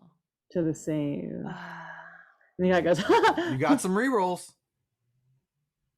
oh, are you going to spend a reroll on me? I don't know if I do. I burnt through all of the ones from that yeah, really yeah. bad. You trip. guys can definitely spend your rerolls and force me to reroll. I have 2 left, so you can get one of mine. All I right. have 2 as well. Yeah. That is a 3. And he goes, and he laughs in this way that is absolutely ridiculous. And he falls to the ground. But the 6 other people, they actually stand up straight. And they, like, now that the guy is kind of like losing his stuff on the ground, they all walk up to you and they say, Calrath, I don't know what you're doing here, but you want to turn around and leave, or you're not going to be able to keep up the way you are. We'll go back to the headquarters and let them know that you're interfering with our business, and you don't want that, do you? No, but I am getting word of certain invitations. And my curiosity is piqued, as you know. So I came to find more information, but if you don't want me involved with this, I guess that means that I'll just have to continue to do what I'm doing and avoid you. You often turn a blind eye. Why are you so interested right now? If you know what's good for you, you're going to turn around and go back to your citadel and keep quiet, just like a good boy. And they're all like surrounding you right now, all 6 of these guys. You see that the Aarakocra is starting to crackle with lightning, and the angel is starting to like radiate. Okay. I guess in the back of my mind, I'm trying to understand, like, if this is a dangerous situation. Is there a way for me to gauge this right now? Oh yeah. Go ahead and roll me investigation or insight Right. or arcana. Yeah, that's a non-natural 20. My insight's really good. Yeah, these guys are like way up there. They're all radiating magic. You can taste it in the air around them. Okay. These guys are like big players in this game. Then I say you can at least give me a name. I know the name Menser. Can you tell me where I can eventually find them? They look at each other and they laugh. Okay. Then I guess it's back to where I need to go. District 9. Good day. And I just turn around and I walk back out. They look at each other and they're like, yes, have fun in your citadel on District 9. We all stay in there and listen to the conversation that's about to happen when that door shuts. And then the moment that I leave, if I successfully do and they don't kill me on the way out, I turn to Stevie if the door closes. I go, how did I do? Oh yeah, no way. So they when you don't say anything about the citadel on District 9, the one who looks like a wizard goes, that's what I thought. And the ground underneath you pulls you toward them. It's almost like one of those, what's it called? Like those people movers. And it's just like, and so you're maybe make it like 10, 15 feet and the ground just goes and moves you towards them. And please roll initiative. Whoa. Yeah. Oh, shoot. Oh. I know we're going over. Is everyone okay to go over, or if we have a hard out? Good. Yeah. Good. All right, everyone. So 20 to 25 in initiative. 21. Okay. Then it's them. And then 15 to 20. 18. Got a 16. Okay. 10 to 15. 14. 14. Oh, who wants to go first? You can go. Nah. Oh, Philo, you had it like right up until you said that thing, and that was it. That was your tell for them. You had it so good. It was so perfect. You were so boss. Okay. And then let's see, 1, 2, 3, 4. And then we have That's me. Chris. I have a question. Okay. Do my rerolls apply to initiative as well? Yeah, you can reroll whatever you like. Oh, okay, good. Because I'm gonna fucking do that. Pardon my French. I rolled the exact same thing, which is a 3. No so I'm just gonna way. stop there. You know what? Like, You know, I got this is 5. like, I it's got our 5. first time. Go ahead and re-roll that, because No, that doesn't I'm seem not. fair at all. No, I'm not. Big Stevie's not. Big Stevie's too proud to re-roll that. All right, He's Big not doing Stevie. it.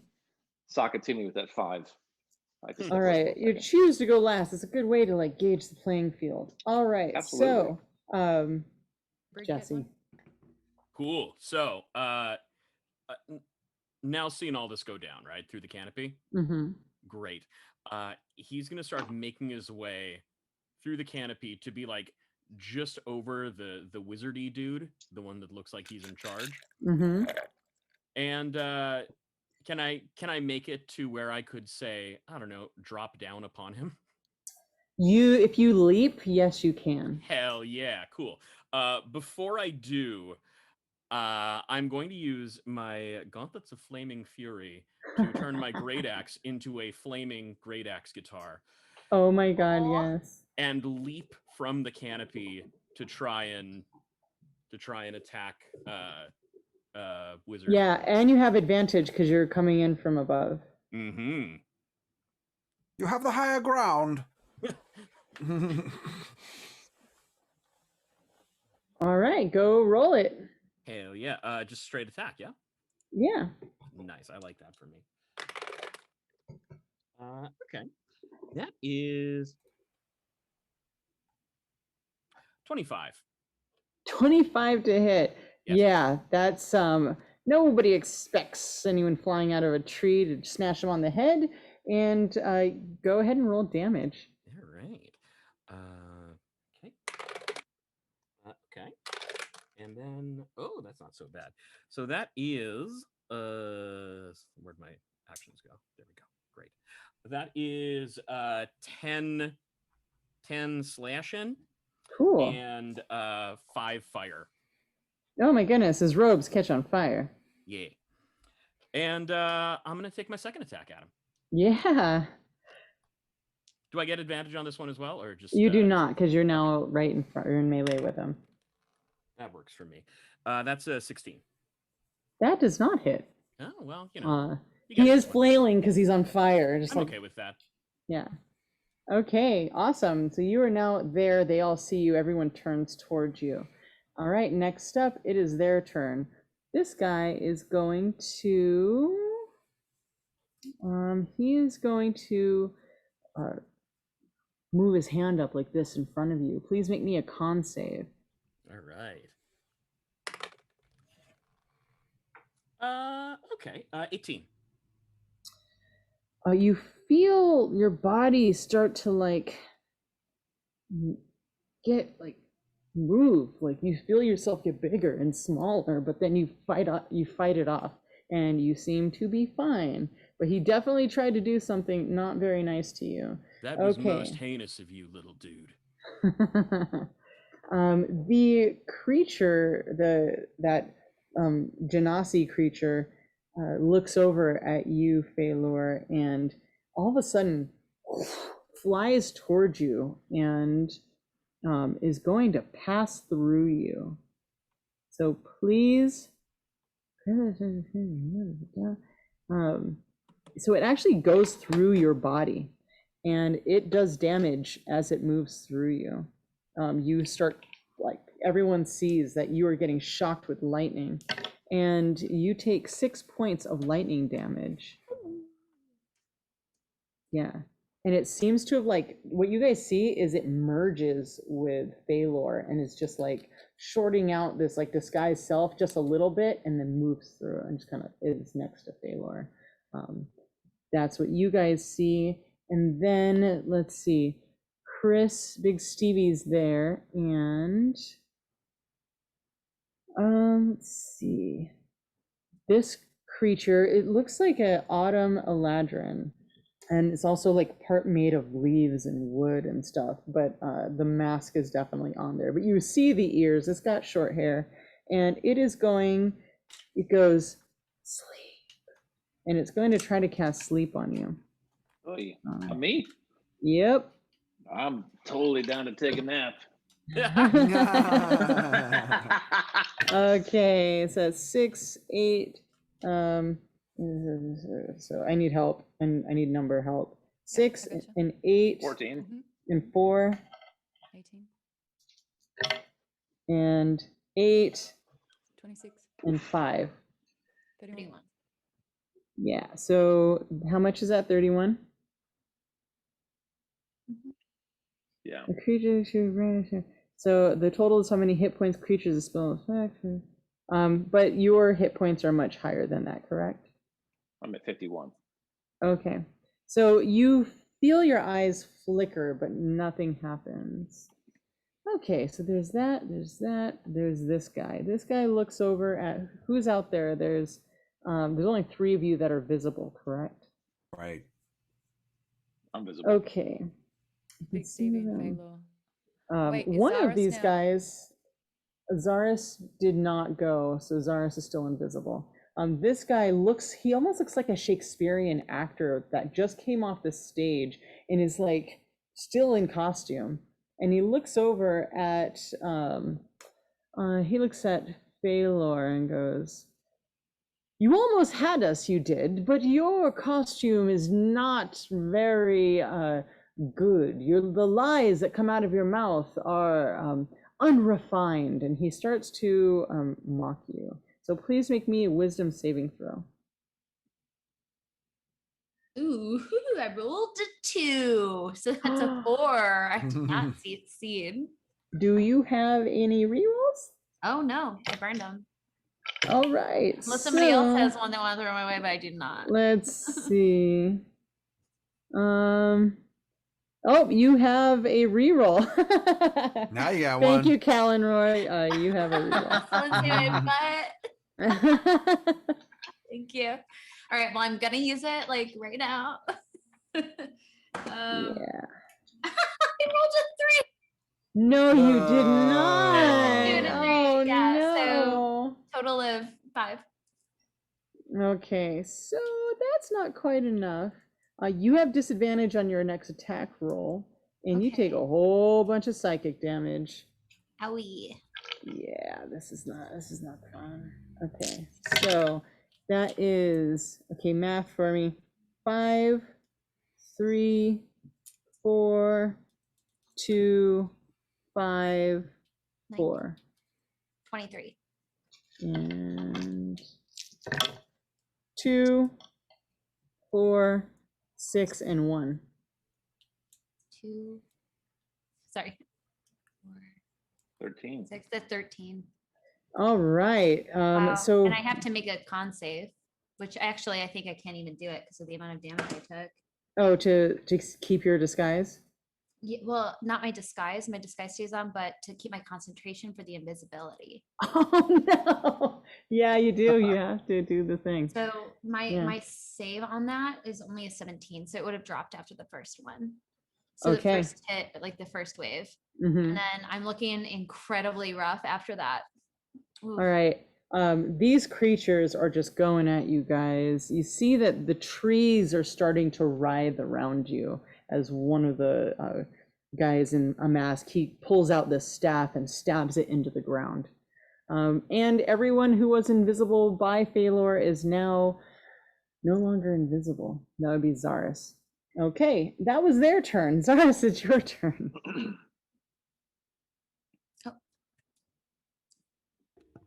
Zaris. Oh, you're muted. Sorry about that. So I want to take my. I want to get to. How close is that other Eladrin elf? They're kind of clustered around Phalor, so everything's about 20 feet away from you. Okay, and they haven't. Have they noticed that we're invisible yet? Oh yeah. You. Okay. Yeah, they know you're invisible. You are now visible. I'm now visible. Okay, that just. Well, I would love to cast. I want to cast Hunter Sense. Actually, I want to cast. Is it Slayer's Prey? Okay. I'm gonna point my finger at the other Eladrin elf and say, "Faye, don't play." And I want to know. I'm gonna be casting an extra 60. Oh, sorry, an extra 1d6 damage. So now that I'm visible, I need to change my.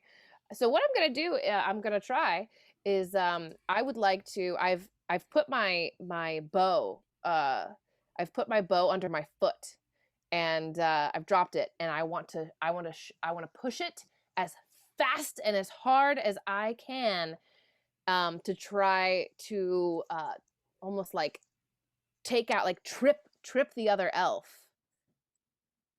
Okay. All right. So you're trying to like push them over. Yes, but I have another bonus action if that one happens. Okay. Okay, so that's a 19. That definitely hits. Okay, so as I do And that, just, by the way. and Just what? And Just hits at 19. Oh yes, it just hits. Okay, great, awesome. So then I would also like to take my hand axe and I would like to as this elf is tripped, I want to try to fling it and have it land right where that elf is falling. Oh, so kind of like Tripping it falls onto on my, it? Tripping onto my weapon. You know what? No one's ever asked to do that before. I'm gonna say, yeah, go for it. All right. Yeah, that's a save for them, and that's a fail. Cool. That's a 17. That's gonna definitely hit. Great. Okay. You don't have to. So what you're now doing is attacking the ground, and that has a different AC. Okay. And it's going to try to save, and it fails the save. So it is going to fall. So go ahead and roll damage for that as well. Yes. Very yes, nice. yes. Okay, so that's 5. 6, And I want to 8, thank 9. Robert Harley, GM, for the raid. Thank you so much. Yeah. Oh, right time. All right, so that's a 1d8 plus 4, so it's 5, 6, 7, 8. That is a 9 damage. And as a bonus action, let's just make that hand axe have a little bit of, let's say, Hail of Thorns with a dex save of 14. Oh, wait, my extra 1d6 damage. Yes. Oh, that's an extra. So that's 9, 10, 11, 12, 13, 14 points of damage with Thank my extra. you. And you also get, if you don't save it, did you save that? No, I did D, you're not allowed to- save. Oh, then you get another D10. Okay, so that's 5, Look 6, at you. 7. So that's, okay, I had 9 plus 5, 14, 15, 16, 17, 18, 19, 20. 20 total or 20 additional? 20 points of damage. Total. Very cool. Wow, that's a badass. You are quite the monster hunter. They don't play, against baby. yourself, because you They are don't also play. an Eladrin. Okay, next up is Phaelor. You've been found out. The jig is up. Well, thankfully, my disguised self is still up. So in my mind, I know that they still don't know who I actually am, and that's what's most important to me, I think, right now at this moment. So I am going to quickly say, like, turn away, and whoever does listen to that, cool. If not, I'm just gonna cast Hypnotic Pattern to see who I can perfect. get. Absolutely. And I'm trying to cast it very deliberately on, because it's a 30-foot cube. So if I can cast it kind of in front of me with these very specific people, that's the goal. Yes, it's a wisdom save of 16. Your friends definitely are going to hear you. You guys have been fighting for a really long time together. So I will, if you guys choose to, you can look away when Phaelor says that. All right, I'm going to assume that's a yes. Okay, here we go. Angel. That's an 8. No. Oh, wait, what is it? What kind of save is it? Wisdom save. Wisdom save. Of 16. One moment. Oh, buddy. Okay, wisdom, that's +2. Okay, that's a fail. And then you've got the wizardy character. That is a 19 on the die. The next up is the Eladrin. That one failed. The druid is a 14. Oh, 14. Oh, no, that definitely makes it. That's got a whole lot of. That's an 18 for that one. And then that is a. Cool. So it looks like 2 of them failed. Great. So they're charmed for a minute. So and as they're I, just like, yeah, they're just completely stupid. And then so as I do that, I say, don't hit them. So so people know, because I got them under control. all right. And then I'm going to throw a bardic inspiration to Stevie and say, you got this, big man. And so I just give him a little bardic inspiration. That's a 1d8, I believe. Feeling it. Absolutely, it is. All right, so Shadow, you are up next. However, I'm about to run out of battery on my computer. I don't want to stop this game. So if you guys, my wonderful players, would just hang out for a couple minutes while I go get my charger, because my laptop is going to die. I didn't expect this. I calculated it for 2 hours, but I'm having so much fun, and I really don't want to stop this.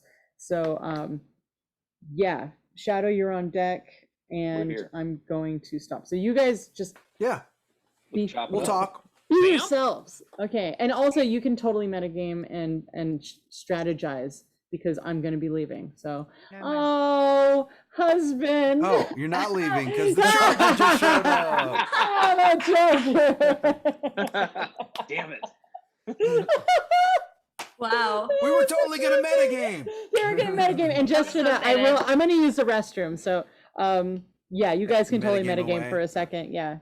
This is not something that I encourage, like, ever, but I had that whole to do, so you guys go ahead and plan.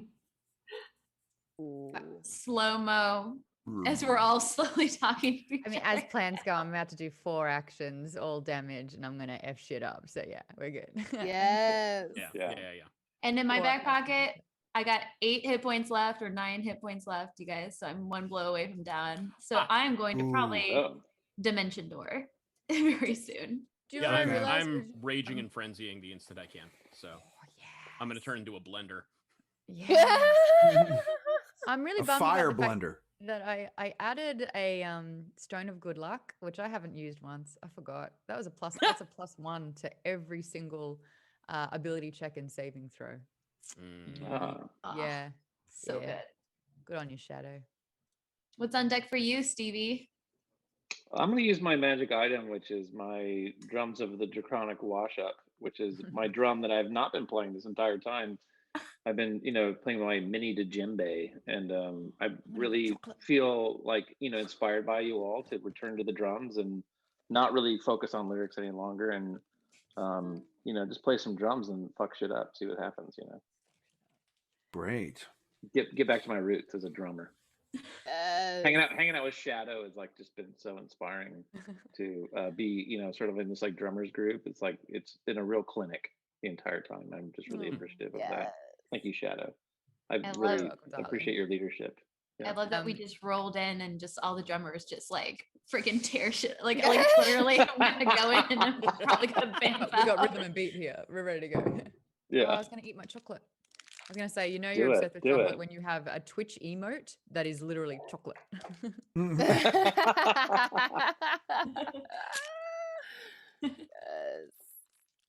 Yes. Did you guys plan? You having Yeah. a wonderful time metagaming? Oh, yeah. We just won. We won all of Dungeons and Dragons. Yeah. Mhm. And I missed it. Aw. Yeah. And it was advanced. Okay, we are in combat. These guys are big, bad, burly, and you're also doing a great job. So, if you're done metagaming, let's go to Shadow. Shadow, what do you do? The Shadow's still in the shadows, but she basically knocks 2 arrows. Wait, I've got a bow. You do? Yes. Here's my bow. And technically my drumsticks are the arrows. Oh, nice. Nice, yeah. Yes. She's knocking both 2 arrows. Because what this old ranger got here is a little thing called Horde Breaker. So at level 5, I have 2 attacks. Well, Shadow has 2 attacks. But Horde Breaker means that after I attack one, if someone's 5 feet next to him, I get to attack them with that same weapon. So on my 2 attacks, I'm going to do pew pew, and then I'm going to go oh pew pew. So I'm just going to roll and do a lot of damage if that sounds Do good. it. Do it. So my first attack.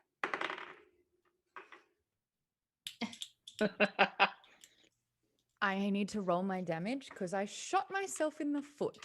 Yes!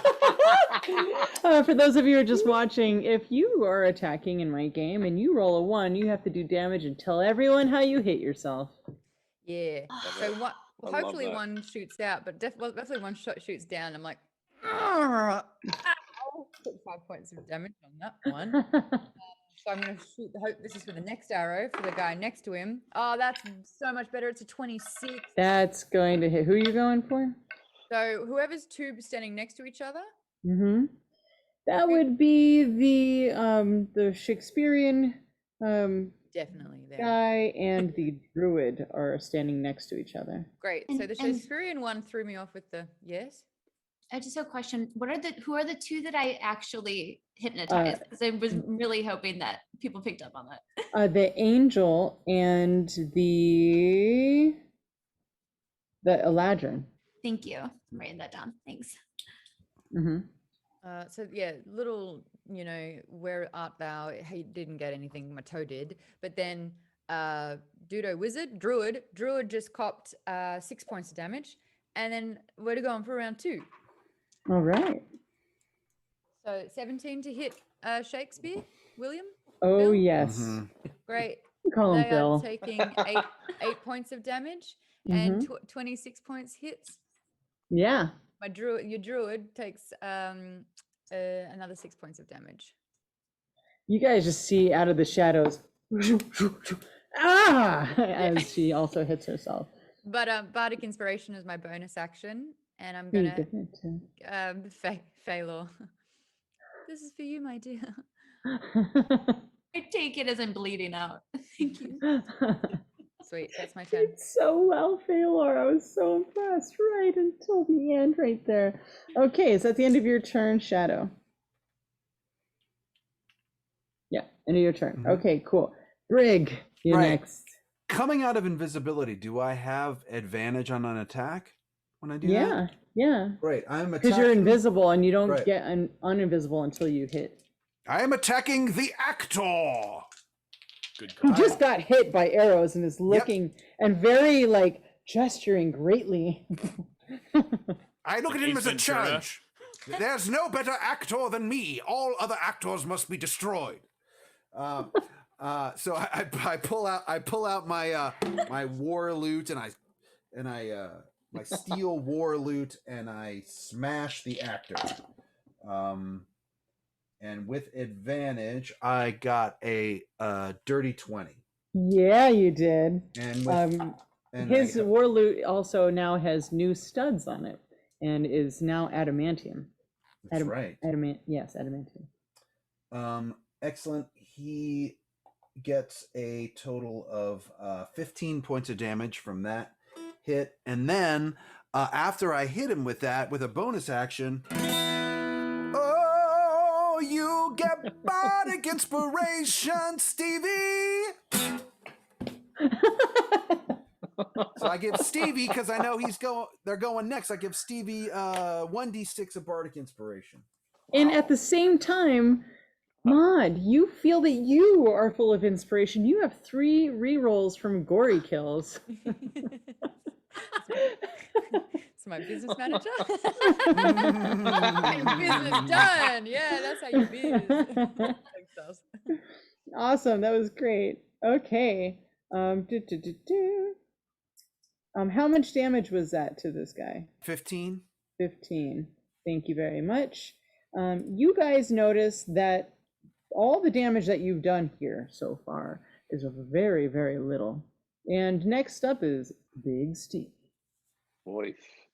Well, Big Stevie looks out into Stevie looks like deep into him, and while he's been trying to like advance into a solo career of a singer-songwriter, ultimately that's really what's been happening this entire time, that he realizes that the drums are his force, and he pulls out his drum, which is this sort of like large snare field drum, the drum of Draconic Washup, that he hasn't played since he left his troupe, the Forlorn and Seven More.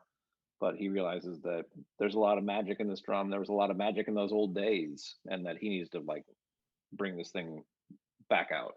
And it's funny because the monologue you just did happens as you take it out, and all of your allies hear this and they feel this from you at the same time. Yeah, absolutely. The odd thing about this drum is once it's revealed, Stevie, who is dragonborn, suddenly hair grows all over his body with the exception of his head. And he puts on a little bit of weight as he brings out the drum. He goes half speed, half climbing, even though he's not doing this right now, right? But that is kind of the power of this magical item. And he starts to play the drum, and he plays the drum in this moment. It's like the greatest part of a John Bonham drum solo, but kind of like a little broken, a little busted, a little, not so John Bonham. It's like a little, not quite there. It's a little rusty. It's been a while, but really it's just warming up his hands to come in and bludgeon whoever's in front of him. I don't know. I can't remember who's in front of Stevie right now. Who would be like let's see. Somebody did attack you. I can't remember. I think it was Angel, who's now not looking at you. I think it was Angel. So yeah. Stevie's is now just loose. Now remember, Phalor was like, don't hit that guy. Because that guy is now like entranced in this like psychedelic like kaleidoscope that's happening in the air that you guys cannot see. Right. But I think Stevie might hit them. That's who Stevie would probably hit. So you have advantage on this person. Yeah, and I've got a lot of inspired situations coming from my lovely friends as well. I'm gonna roll. Okay, that first one, we're not gonna roll that. Okay, cool. I rolled a 6, but I have like 2 bardics, I believe, that people doused upon me. I have a reroll as well. Can I reroll with advantage? you want to reroll one more time? Yes. Can I do one more? Okay, cool. That's my last. Okay, that's a 19 plus. Okay, cool. And then here's my damage. Can I add these 2 bardics that people gave me onto my damage as well? Not on your damage. Yeah, that's just correct. To the attack. And saves. Gosh darn it. Okay, 12. 14. That's not that much damage. Jeez, I thought this drum was so every cool. penny counts. I wonder if it's true. It's true. 12. 16, 17, 18. That's a 21 points of damage. That's good. Nice. That's Stevie's really a little, good. he's a little rusty on the drums. It's been a minute there. Doing all that singing. All right. Is there anything else Yeah. you'd like to do in this turn? Can Stevie pass on some bardic as well? Because I Yeah. have bardic. Okay, so I want to Okay. pass on. How do you do that? What does it look like? Well, Stevie puts down the drum and he sings. And he sings this song that he once knew that it sounds a lot like "Don't Stop Believing." To him, he's really singing to himself, but he's passing it on to somebody else. All right. He's Nalza's quite up torn. next. That's So- what I'd like to pass it on to, please. All right. That's gonna be a lot Yeah. of fun. Your brother from another lover? It's from another realm. It came from another realm. We truly all brothers and sisters. Awesome. Shadow thinks she's had control over us the entire time, but there's a true bromance and a romance happening between us. Yes, here we go. Thank you. Yeah. Yes.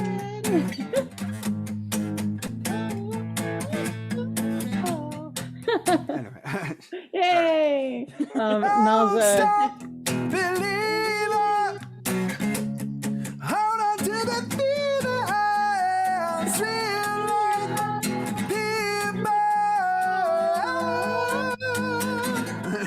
How do I not give you guys like inspiration every time you do that? It's very hard being your dungeon master and not just handing these out to you.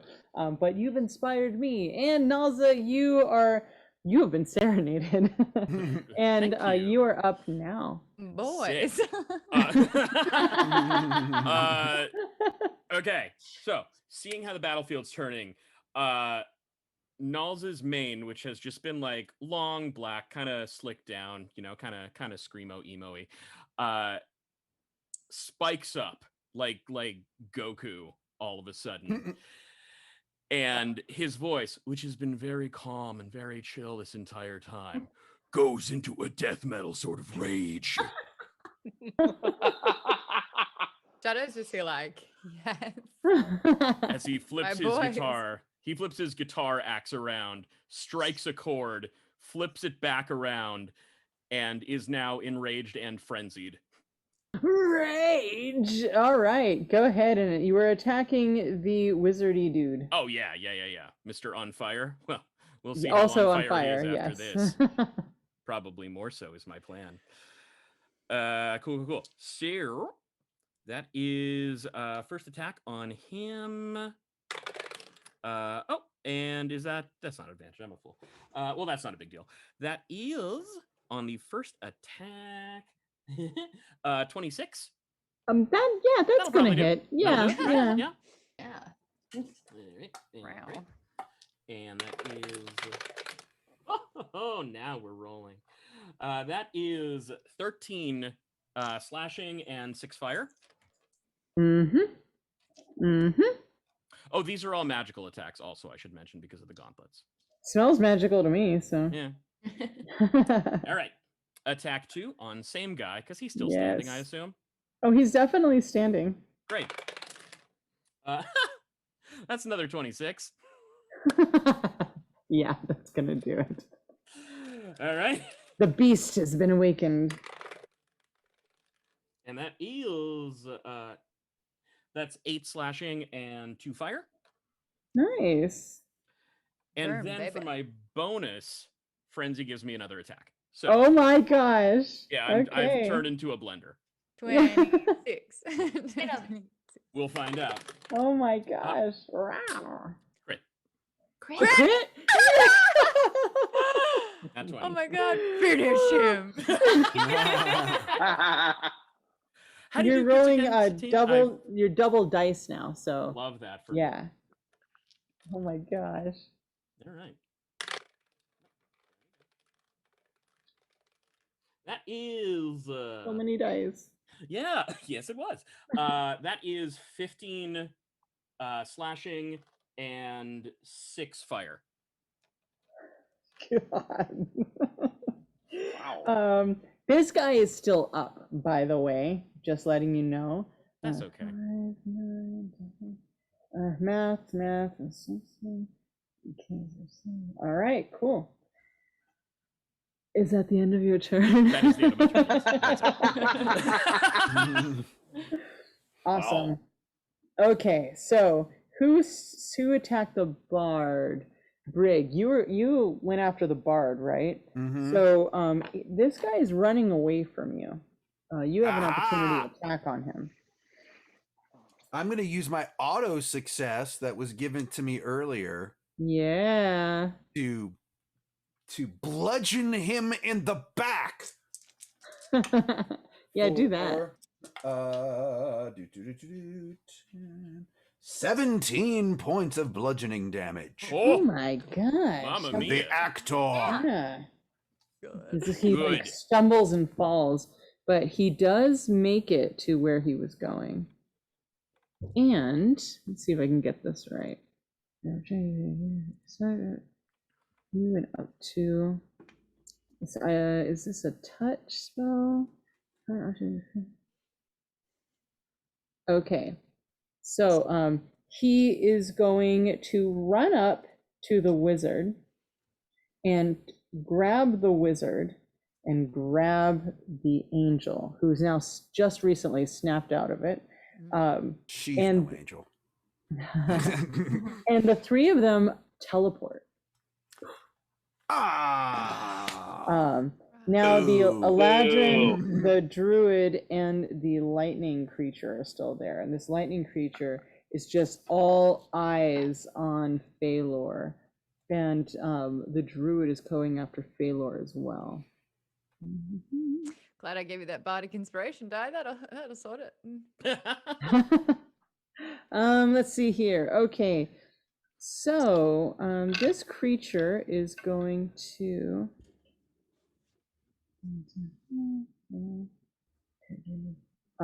Yeah, so it's going to fly to you again. This time you definitely see it coming, so go ahead and make me a dex save. Yeah, I'm gonna use that bardic inspiration. All right.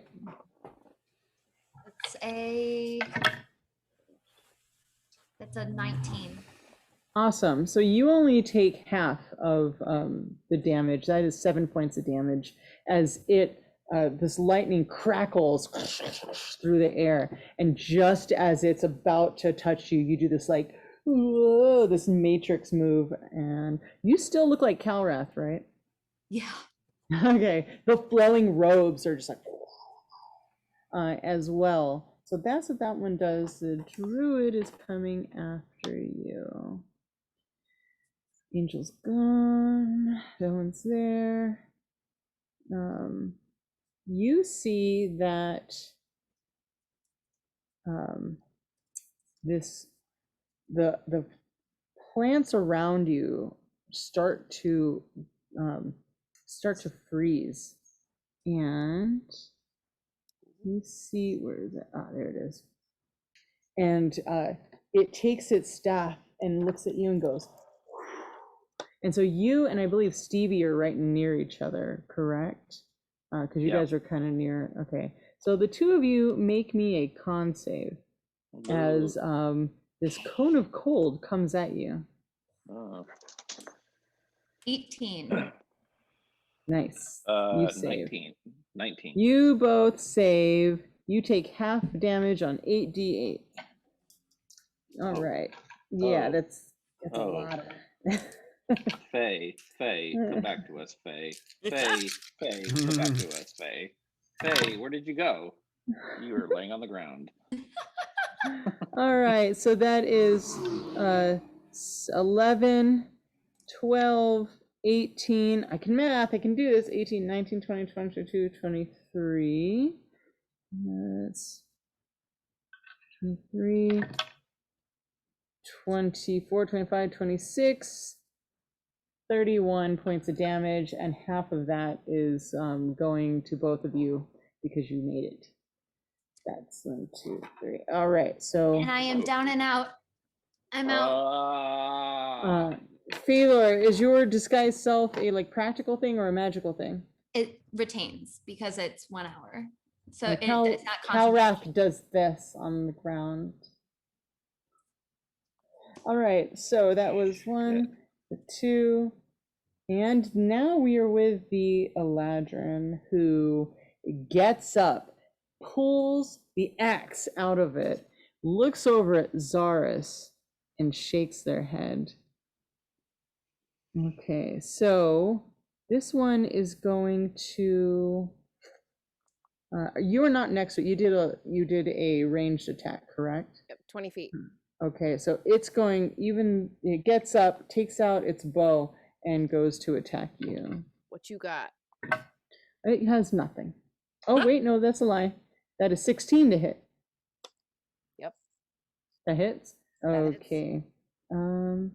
You take 5 points of slashing damage and also 6, 12 plus 7, so 9, so that's 19 points of psychic damage. Ooh. As it looks you in the eye and you see like just some of the leaves fall off of it, and suddenly like you're all spring, but you see that one of your flowers like curls up and wilts. Oof. Oof. This one. Yes. And it's your Gone. turn. Oh. All right. Well, guess what? What? It's hammer time. Whoa, shit. Wait, hold on. Oh. Hammer time, and guess what? You're out of season. Guess what? Guess what, Eladrin? You're out of season. It's springtime. So I'm gonna take my light hammer.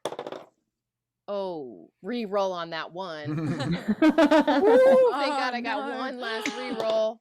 And that's a 17. And then, is that hit? No. Wait, do I have any bardic? Did anybody give me bardic? I didn't know. Dang it. No. No. What a bunch of. How is that possible? Can I give her one of my rerolls? Yeah. I'm giving you one of my rerolls. Come on. If you remember, last time this 19 just hit. Oh, that's a dirty 20. That's what I want to hear. Jason, Okay. I have 3 reroll if you want to use one of mine. Woo, that was a good one. Yeah, That was a good one. And that's a 1d4 plus 3, 4, 5, 6, 7, 8. And then they also get the extra 1d6. 8. Yes, please. Oh, that's a 6, 9, 10, 11, 12, 13, 14. That's hammer time. All right. Out of season. Beautiful. Biatch. You guys see that this, like, the Eladrins are kind of, attacking one another. And next up is Phalor. We'll be back with Phalor. Next up is Shadow. Oh, so mine involves Phalor as well. All right. We can wait till Phalor gets back if you want to hold. Yeah, I can Okay. hold, Brig. please. Okay, so the actor is gone, right? The ire of my eye, teleported away. So I will I'll lay into the one Zaris has been picking away at. So let me see what I got. Get him, Brig. I got a unnatural 20. I love it. I love the sound of the dirty 20. Yeah, the sound of the dirty 20. Is that Yeah. song been written yet? That's the song right there. Not yet. Yeah, right? The sound of the dirty 20. The dirty 12 points of damage that time. I was giggling. Who are we hitting now? The other Eladrin. The other Eladrin. Okay, yeah, that's definitely And, okay. because I've got 2 more left, so That's the sound of the dirty 20. Giving bardic inspiration to Zaris. There. So you got Yay. it now next time. You've got it next time. My flower starts to come back. It doesn't wilt anymore. It's back. That's true. This is all very true. All right, thank you, Brig. Shadow, yours involved Phalor, so I'll let you two sort out who goes first in this situation, even though Phalor should have a death save. Oh yeah, I'll do my death save. I just rolled a nat 20. Oh, Sweet. Isn't that a That special pops thing? you up to 1. I think it pops you Yeah. up to 1. Okay. Yeah. Oh shit. Yeah. I'll just double check, but that's great. Excuse me. Yeah, double check on that, because I think it pops you up to 1 hit point, but you're unconscious. So nobody knows that you're actually okay. okay. So Yeah. my turn? And if I'm wrong, definitely somebody say something, but in my world, when this happens, you're breathing, you don't have to do a death save, but you're still sleeping. Sweet. Well, at least I popped up and I'm unconscious, so that's cool. Yeah. Oh. But nobody knows. Everyone thinks you're making death saves. Because metagaming, otherwise. So Shadow, what were you gonna do? So I'm going to slink into the shadows since I'm not directly one-on-one in combat with anyone. And I see obviously Phalor down. So I'm going to just place my hands upon her and just say, well, I've got to have faith. I got to have faith, baby. My whole thing about needing to have faith for Faye and cast Cure Wounds at a third level spell. So roll 3d8 plus 2. Ooh, nice. 3d8 plus 2? Yeah. That's a lot. Oh wow, I rolled almost all 8s. So that's 3d8. 20 points. Thank you. Is that my note? Is that my note, Jason? That's the one you picked. So Oh. yeah. I know. I was like, how do I lead into this? I was like, can you get this chord? like, okay. Faith. I gotta have faith. Oh my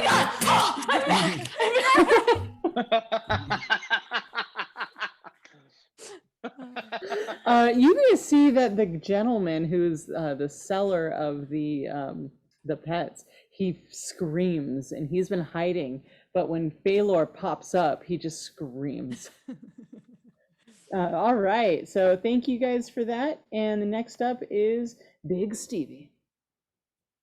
Big Stevie is going to while his snare drum has all the magical energy has been removed from it. He is going to use it to cast deafness upon 3 subjects at 4th level, which I believe is what I can do at 4th level. To whom it goes out to, I don't know, because sound just travels and it finds its way around corners. So I will cast this at 4th level, and I'm going to cast. Actually, you know what? I'm sorry. The odd thing about this drum. The odd thing about this drum, blindness/deafness, is that the drum is going to oddly seep into their ears and blind them with how loud it is. So I'm going to blind here's the them.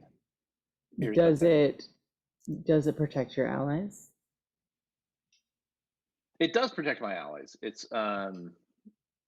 because I can blind or deafen a foe, and I can choose Okay, them. no, that's good. There are 3 guys who are technically the bad guys here. They're wearing emerald masks, and there is the other gentleman who's on the ground by one of the wood areas. I want to hit all those COVID believers that bring them back to reality that this pandemic is not real. Stevie does not believe it's real. You're all on mask. This is ridiculous and scary. You live dangerously. Okay, so is that a save? Is that a con save? Okay. Yes. Cool. I've got and it's con, so 17. Yeah, you made it. 22, And that Okay, one's whatever. definitely a fail. So the druid fails and now is deaf and blind. Yeah. He's like, he's just holding his staff out. I'm a little rusty, obviously, you know, on the drums. I can only blind one druid at a time. Yes. And deafen them one at a time. All right, Nalza. Cool. So Brig and Zaris are on the other Eladrin. See that? No big deal. I'm gonna go charging in at the druid, seeing that he's waving around all funny like. All right. All right. First attack on him is a I'm gonna use a reroll on that. That was a 4. I don't like that. That's better. That's much better. That is 23. Yep. Cool. Love that. And that is wow. Dice hit each other coming out of the tower. That is 2 slashing and 2 fire. Ah. Are you serious? Hilarious. Yes, good times for me. Look, he's frenzied. He's getting a little tuck. He's gonna need a nap soon. Yeah.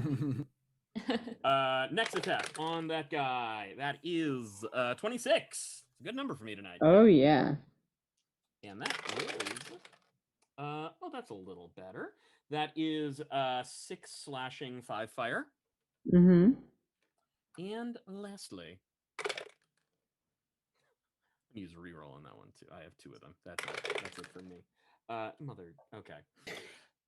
So that is it's not a nap one, thankfully, but it is a 11. Nope.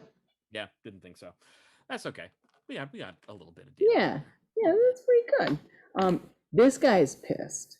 And he can't see, he can't hear, he's just getting hit, and he just in your direction, because you obviously hit him a bunch of times, he knows where you came from. Please make me a con save. Okay. Okay. That is 16. Cool. That is not enough. Okay.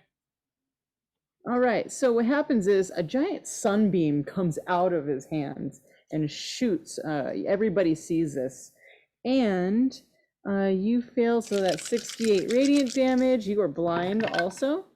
That is 11 plus 19 and 28. 28 points of damage. Cool. And you are blinded. And yeah, that's what it is. All right. Yeah. Oh, it keeps going. Oh yeah, and it doesn't stop. It's just, and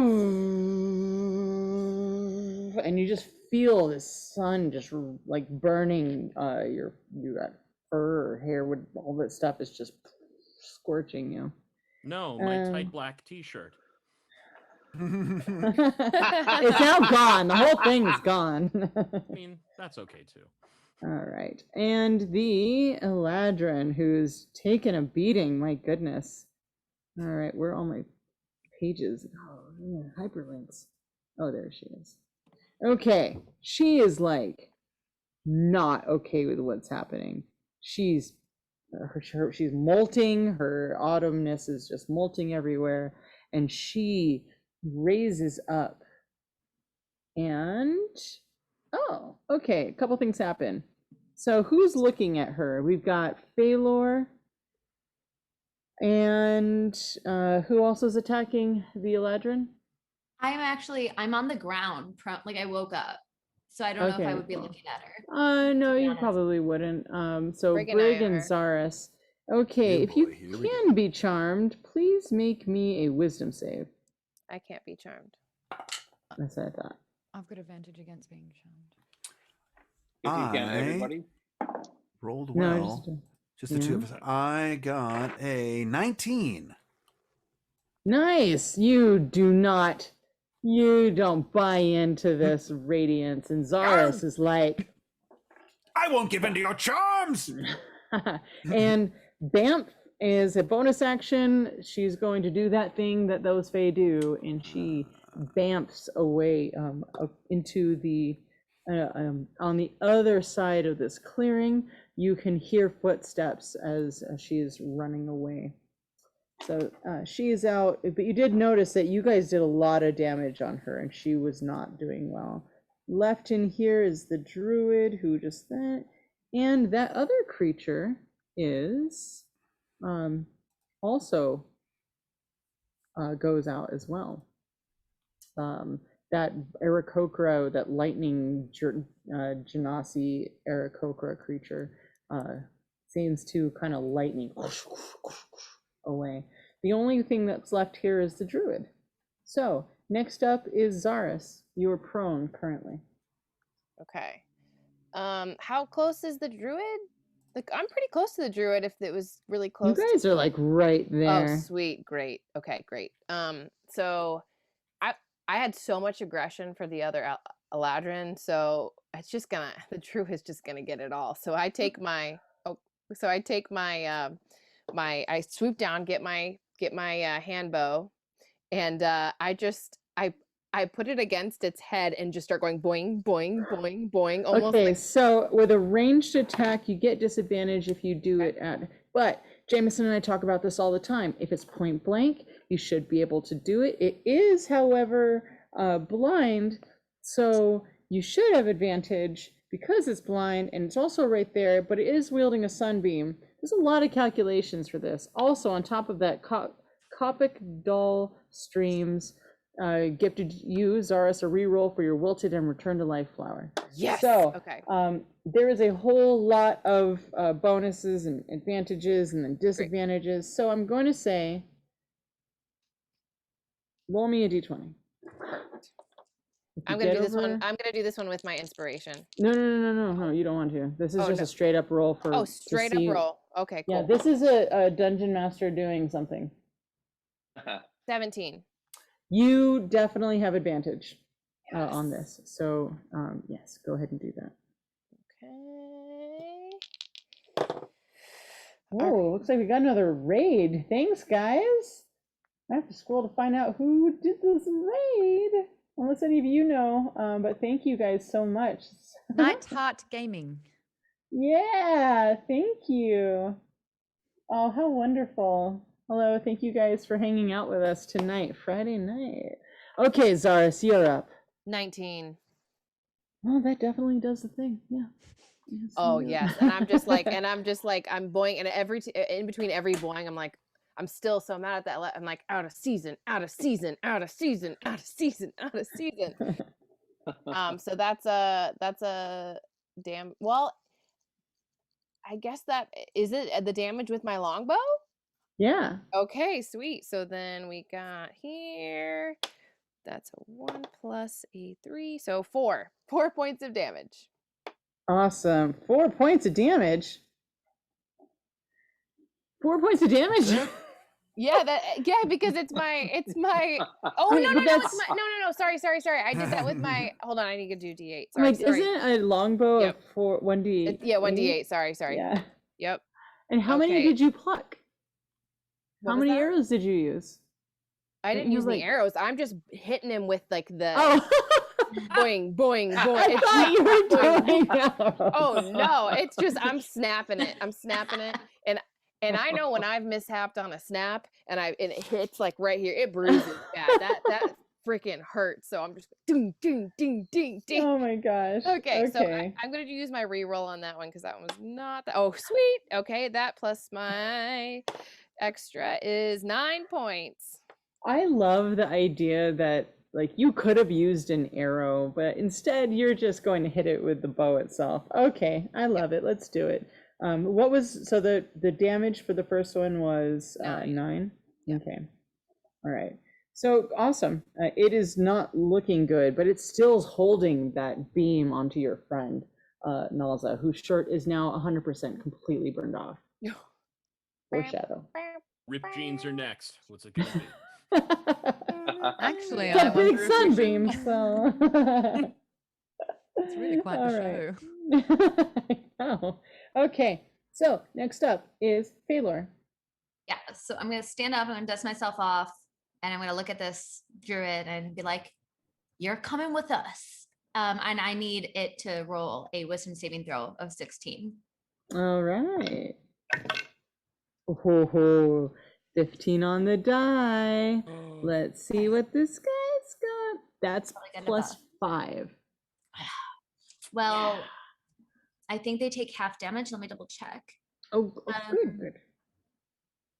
Half as much damage on a successful save. Yeah. Okay, hit me with that So- damage. I'm casting. Oh, that's a horrible roll. No. Casting Dissonant Whispers at 4th level, but it's a terrible roll. So. What does your dissonant whisper sound like? Just that. You're coming with us, like whisper. And it's only Right. 7 points. Only 7 points of psychic damage. Okay. All right. It's bad, but you guys are whittling away at it, and every penny counts. Is there anything else you'd like to do? No, that's it. Oh, I'm gonna throw Shadow a bardic inspiration for helping me back up, and I go, "You are beautiful in every single way. Seriously, how do I get as pretty as you?" And so- Shadow, you are inspired and glowing. Yeah. Mhm. Great. Thank you. And it is your turn. Oh, it's my turn? Yeah. So this druid's still standing? Yep. If you So can I s- imagine, this guy's got a plus 5 to wisdom. Calculate how you wish. I saw Zaris doing the "You film out of season," and so I actually notch 2 arrows and just be like, let's just end this, yeah. Yeah. So does a 22 and a 24 hit? Yeah. Yeah, it's gonna do it. Happy with that. All right, this is the damage. 5, 7, and 9 is 16 points of damage. Thank you. You're welcome. All right, so that's. Never heard a DM accept damage with a thank you. Well, I'm not trying to go against you guys. I want you to win, but also there's a lot of math happening here. Okay, it is not dead. It is still happening. It is still up, and it's still freaking out because it is blind, it is deaf, and it's holding that beam onto your friend that's in this like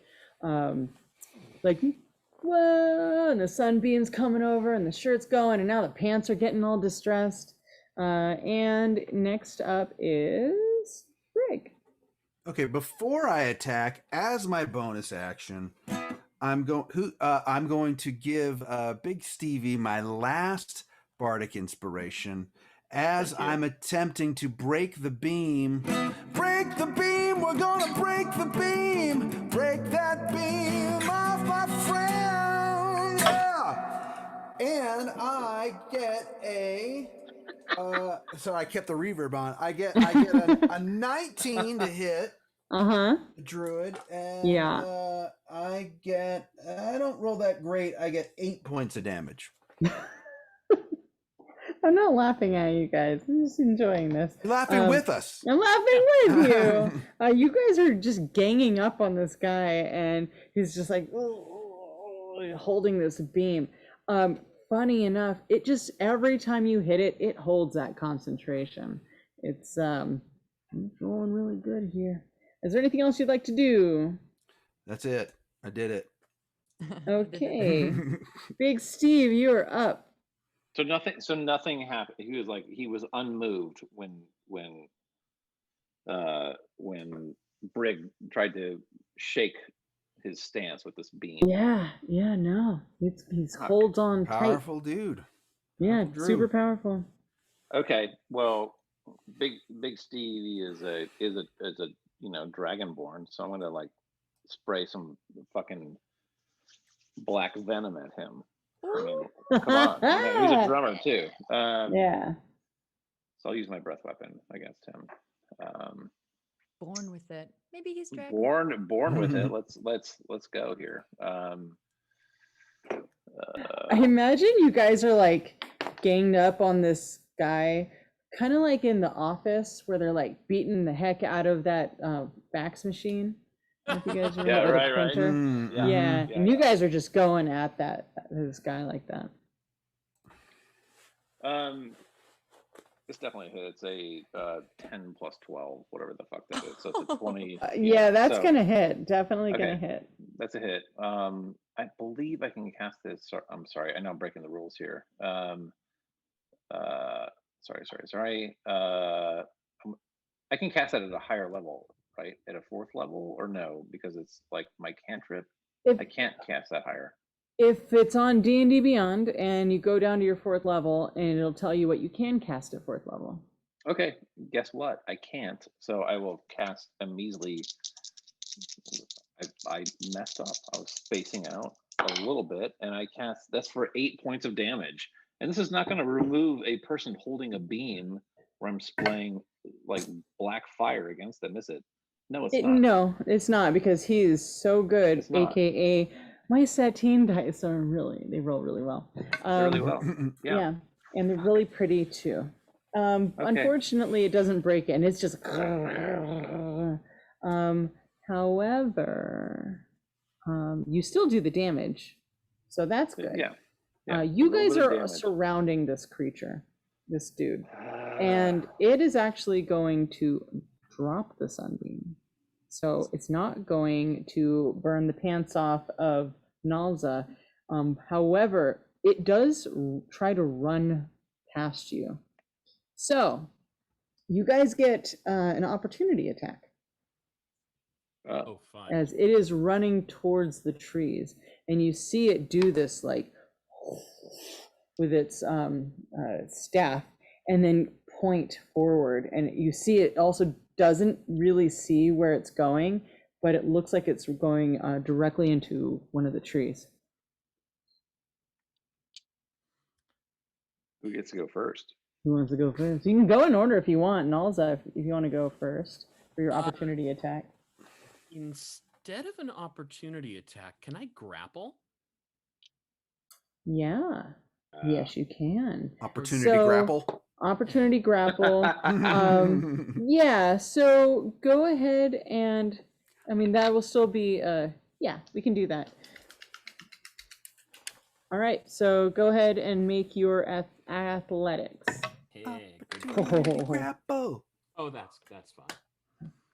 That's a What'd you get? 24. That beat me. Okay, cool. So you grabbed onto him as he's trying to get out, and he's not moving. But that also means that no one else gets an opportunity attack because he's now in range of everybody.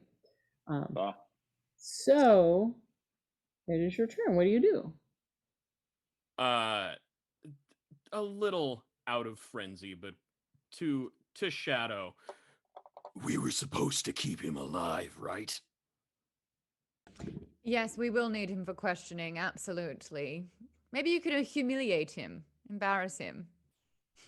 So I'm holding him. I've got him in my grasp. Nice. Can I just straight like suplex him? Just backbend, bang. Yeah, so you're going for a KO instead of a breaking his neck and maybe spine? Yeah, absolutely. Yeah, we want to keep this guy alive, I'm told. No killing, no breaking. Yes. That was the ladies' rule up top. Yes, so that would be an unarmed strike. Okay. Yeah, at advantage because you've got him. And does anyone know the rules for suplexing? I feel like that should be in the actual player's handbook. Yeah. Like a sleeper hold or something, yeah. Yeah. No, so you have advantage. I'm going to use my bardic as well, because why not? That was on... Oh boy, math. Gotcha. Thank you. 18 plus... Hits. Okay. Hooray. And do you like have a say? Like, do you have like a thing that you do when you do that? I feel like that's something that you definitely do. Oh yeah. As he's got him, he's going to roar. Not actually roar, but just go, enter night. Boom. All right. So you drop him down. Go ahead and roll damage. All right. Okay. Oh, there it is. Okay, that's 6 points. All right. So this guy just he goes limp in your arms, and he definitely seems to pass out. You've not broken his neck, you've not broken his back, but definitely you guys are out of combat now. And now that we're out of combat and you guys have a moment, what would you like to do with this guy? Interrogate him. He's got answers to all the mansers. I gotta let that go. All right, so it is ran its course. it is 10:10 here in Mountain Time, Colorado land. So we'll go on for another 10 minutes. So whatever we can do and get in the next 10 minutes, that is what we will do, and we'll close down so that we can all get our sleep, our beauty sleep, so we can be as young and beautiful as Shadow.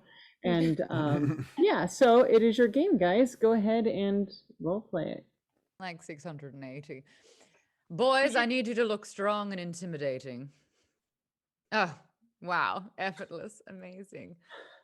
Druid, and I give him a little wake up.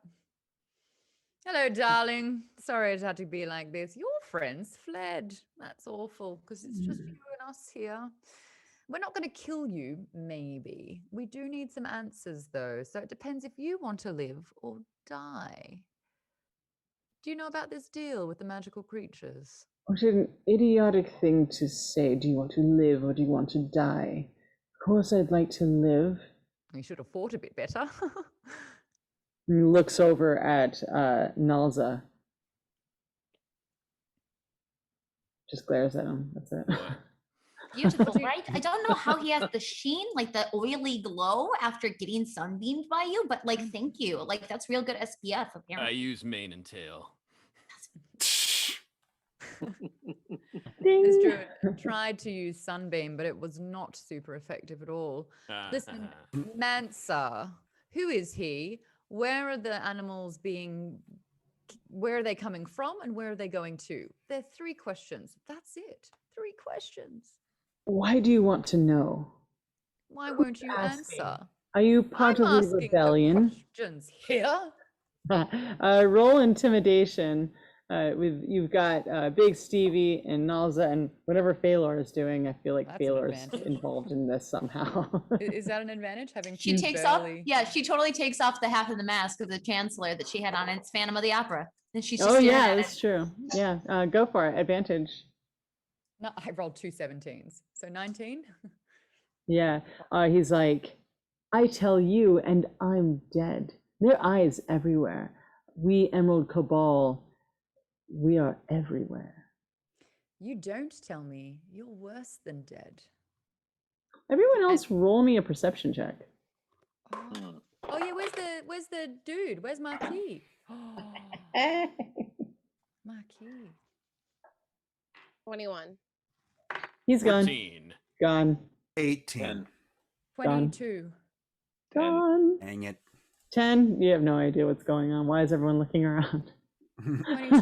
Can I just keep re-rolling? What? No, you're good. No, he's gone. But yeah, you definitely get from this guy that he's more afraid of the Emerald Cabal than he is you. I'm really not like Hey, can I metagaming. try I'm not something good at here, being Shadow? mean. Yeah. Oh, yeah. Absolutely. I had Okay. so many ideas. I just, But you go. sorry. Can I try something? Shut up. I forgot. I was still looking like, can I try something? Creature, in sleep, he sang to me. And so I'm just gonna sing, and then I'm gonna cast a suggestion. Oh, okay, nice. And that's a wisdom save up 16. Hopefully he doesn't make Yeah, this. yeah. We'll see. I rolled a 1. Yes.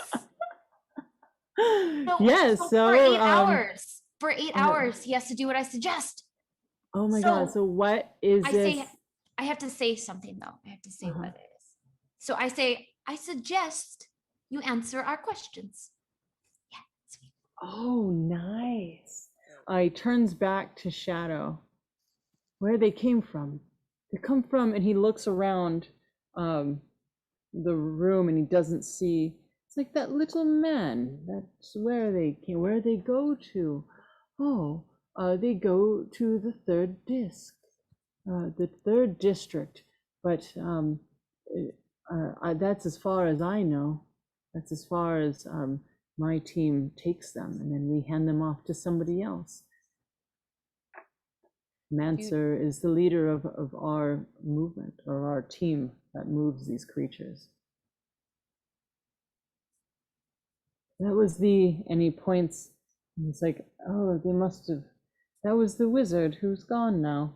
Could you name all those people in the room? Yes, and then he answers your question. Okay, great. Good to know. Because Dungeon Master did not have any idea that you might actually capture any of these, but he actually does give you their names. Manser is one of them. Who do you work for? The Emerald Cabal, isn't that obvious? And he kind of points at the mask. Who do you report to? Manser. We're all very separated, and Manser reports to the Herald. Was Manser in this room? Yes, the wizard. Was it Manser? And what do you love yourself? He goes, as a matter of fact, I do. I love myself. I love my wife and my children. Why would you ask that? Why did you turn to a life of crime? You look like you had such potential. That was such a good sunbeam. As a druid, thank you. As a druid, you were making terrible decisions. They are killing and crushing magical creatures, and here you are as a druid, really going against your people. The shame of it all. The guilt on his face, the shame and the guilt, and he slumps down. Like, I haven't had the heart to tell my wife that I partake in these events. Now that you bring all this up, Where do you think it all went wrong for you? And we're going to fade out unless anyone else wants to say anything. That is where we're going to fade, with Shadow shaming the heck out of this guy. And he goes on about his childhood and all the power that he was promised by the Emerald Cabal, and how he had come to this city because other druids that he knew and bards that he knew fell in love with this city, and he came here for that, but got swept up in that Emerald Cabal life. They promise all that good stuff, and he likes riches too. So that is his story. So thank you guys for being here, and thank you for staying up so late with us. Oh my goodness. Yeah, so if you guys haven't gone there yet, go to thebardbook.com. You too can play in the city of Salvata. We have chapter 1 is free. Sirenscape's sound pack for chapter 1 is free. Also, if you like VTTs, we have Foundry VTT and Shard tabletop. Both of them are virtual, and you can test those out for free as well. Thebardbook.com. It started April 22nd and goes until my birthday, May 22nd. And yeah, this is a pretty amazing thing that we put together. I'm so proud of it. I'm so excited that my sirens and my siren friends are able to experience this city with us, because it's one thing to make it with our team of artists and writers and musicians, but then getting to play with you guys and have you guys fiddle around with it, it's an honor. It's so much fun. So yes, thank you to our guests. Why don't you guys tell everybody where they can find you? We're going to go in order of reverse order of initiative. So we're going to start with Big Steve. Oh, Big Steve, you can find me at bigsteve.com. Well, where can you find me? You can find me at Mr. Chris Funk. Mr. Chris Funk on the Twitters, and then at Critical Funk on Instagram. And yeah, thanks for having me. It was super fun. Oh, it's so much fun. Beautiful people, and I believe in this project deeply. It's really lovely. Thank you, So and thank you excited for so it. much for being a part of it too. Absolutely. We announced that you were one of the special guest writers, and I am so excited to work on your side quest with you. And you're excited. so playful. It's it's just such a pleasure. Okay. Absolutely. Next up is Brig, aka Jason Charles Miller. Hey, I'm Jason Charles Miller. I'm also a Twitch streamer. You can find me right there. I just put my little name in chat. You can find me at Jason Charles Miller at like anywhere you look, any social media you look at.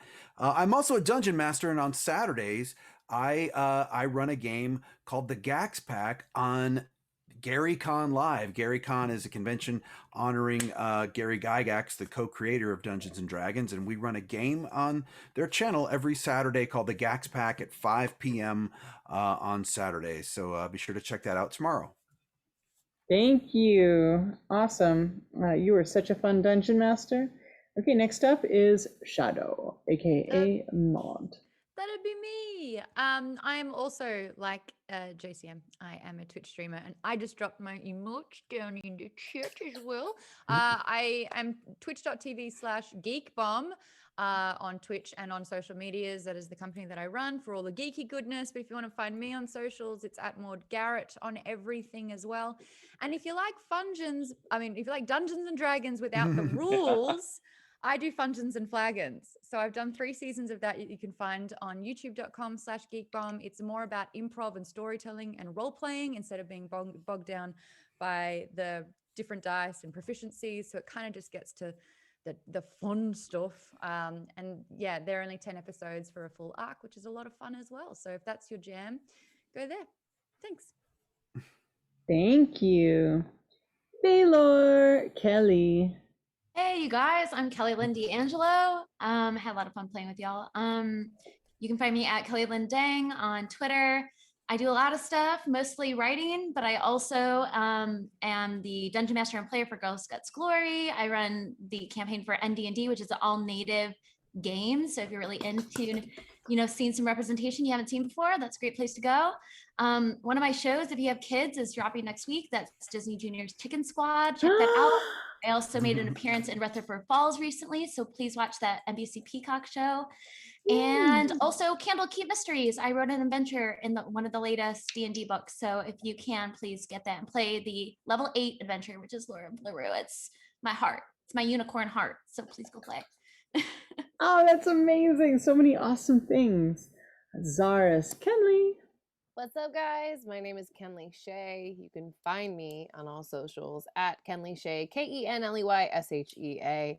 I also have a band. It's called Singer and the Scientist. I also DJ. So my handle here on Twitch, I just started. It's DJ Ken. I just dropped a little something in the chat. Did a fun little D&D DJ last week with Satine. I also did a fun little May the 4th little set. I will be continuing to do some fun little nerdtastic sets, as well as just some good old booty shaking, because why not? You can also, I'm starting a brand new launch. Hasn't happened yet, but it will soon. It's called Ken's Motorcycle. It is my new female motorcycles blog. How to ride a motorcycle. What's up? Yeah. That's so cool. I totally want to see you on a motorcycle. Oh, you will. Phalor outfit, or not Phalor. Yeah, also in Phalor in Zaris outfit. Oh my gosh. No, it'll be me, Zaris on the front, but then she'll like polymorph as Zaris. So you just see 2 Zarises riding a Harley. Love it. All right, and Nalza, aka Jesse. Hey, everybody. My name is Jesse Inocalla. I'm at J Inocalla on all things JINOCALLA. I'm Soren on The Dragon Prince, so if you haven't watched it, watch it. It's 3 seasons. It's an easy binge over a weekend, and we got 4 more seasons coming. And there's a graphic novel, and there's a book, and there's a tabletop game through Cortex, which I've been honored to get to play a little bit on stream, which was super fun. Additionally, I'm one of the leads on a VR game that just came out that's on the top of the charts in Japan and hopefully here soon too, called Alt Deus. I play your anime best friend in it. Very fun. And this week coming up on my friend Caitlin Bairstow's channel, Katie was the voice of Lucky and Super Lucky's Tale, and she was on the Mega Man cartoon and all bunch of other stuff. She's doing all sorts of stuff. That's at Katie Bear on Twitch, CAITYBEAR. We're going to be playing some Among Us with a bunch of voice actors. So it's going to be me. It's going to be Vincent Tong, who is Kai from Ninjago. Giles Panton, who's Lego Tony Stark. Me, some idiot. Bunch of other people. I think we're playing at 6 or 7 on Wednesday, but I'll probably announce that on my social media. So follow me if you don't. Be ready for a lot of retweets because I do that. Yay! And thank you so much for having me. This was such a great time, and what a joy to get to play. Oh, thank you so much. You guys are amazing. Before I sign out, I just want to remind you, thebardbook.com. This is my very first Kickstarter, and we've partnered with a lot of amazing people. We have amazing side quest writers, and also Jason Charles Miller wrote the song that is on our Kickstarter video, and I sang it, and I deserve that. I always make you guys perform. So that was my turn, and it was really fun too. So thank you so much. I wanted to show you guys, I don't know if I showed you this last time, but we got a whole bunch of cool things in. We got our new campaign coins. You guys can see this on the Kickstarter, but it looks so much cooler in person. I don't know if you've seen these yet. So because you guys are always giving away Bardic inspiration, and I'm always giving you guys inspiration, I got to design these. We have amazing artists on our team, but like, I love graphic design, so you can check those out. There's a little divot here so you can put your dice in the well and then slide it over to your friend because you gave them inspiration. And then That's also, pretty cool. Right? I'm really excited about that. And then we're partnered with Wormwood. And so this is the tray. You can roll into Salvata with your dice. So this is the Wormwood Purple Heart. We also have the cherry. And it has printed on vegan leather is the city. And then we also have the Master Vault, which they've designed so that we can put our specialty dice in. You can also put your minis in there. Those are like full color printed. We have so many fun things. Go to thebardbook.com, check it out. You also have Sirenscape. So we'll have a full orchestral soundtrack and also a fully immersive sound set for each chapter. And we have 20 chapters. I think it's 10 chapters. I hate when I say things that are premature, but we have a lot of music and a lot of sound sets available in that. So as always, I'm Satine Phoenix. You can call me Satine Phoenix. You can find me at Satine Phoenix on everything. I am on Twitch 4 days a week now. So Jameson, my husband, and I, my husband, and myself, we play Baldur's Gate 3 on Mondays. We do couples D&D on Tuesdays. I run Game Master tips on Wednesdays. And then, of course, here we've got 3 more episodes left of this season of Sirens. So please stay tuned. And also, our stretch goal, our next stretch goal, which we are under $5,000 away from, is David Blue. He's going to be writing NPC and NPC location and magic item. And tomorrow he's doing a Jasper's Game Day event on his channel. I think it's for David Blue. Am I correct? Yep, for David Blue, number 4. Number 4, David Blue. And he's actually running a game that takes place in Salvata. So he's been combing over all the content with Jameson and I. It's been really cool. So you can see that on his channel. I believe if you follow him, you can find the time as well. So we'll all be watching that. And we will see you here for Sirens next week, 6 p.m. And keep track of that Kickstarter because, man, it is just, it's growing and it's so beautiful. So thank you guys for being a part of this. And I hope you all have a wonderful night and daytime, or whatever time it is where you are. Thank you guys.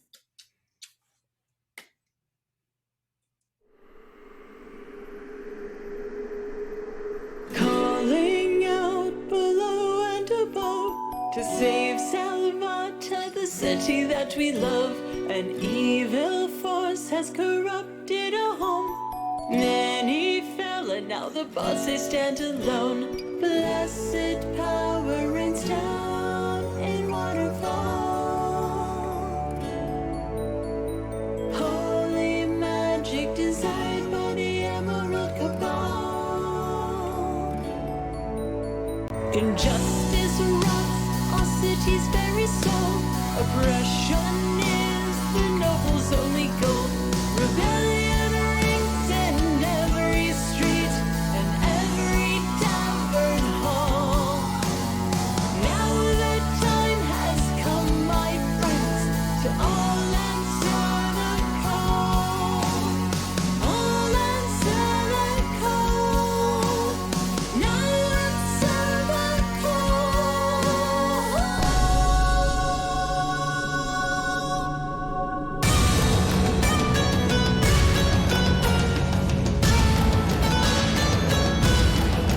Sirens, Battle of the Bards is an epic 5th edition campaign and setting set in the decadent city of Salvata. Filled to the brim with over 300 pages, 20 adventures, over 10 new bard subclasses, and countless magical items, this is a fully immersive adventure. Mystery, intrigue, and deception lurk within every dark alley. The city of Salvata features 10 districts, including battle coliseums, amphitheaters, comedy clubs, taverns, bazaars, underground magic fighting rings, a new bardic university, and much, much more. You don't need to be a bard to adventure here. All are welcome in Salvata.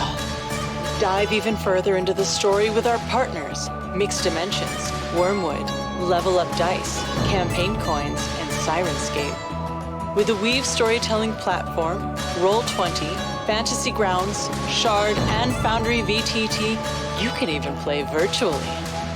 With a full orchestral soundtrack, multiple endings, and new game mechanics to encourage exploration and improvisation, Sirens Battle of the Bards places your party not only in the crucible of conquest, but at the heart of a battle for the soul of a growing empire. Will you sell out? Will the city be ground to dust? Will the heavens be lured down and open before you? Will you join the Emerald Cabal, the Rebellion, or forge your own path? The fate of tens of thousands is in your party's hands. Join our Kickstarter and inspire revolution.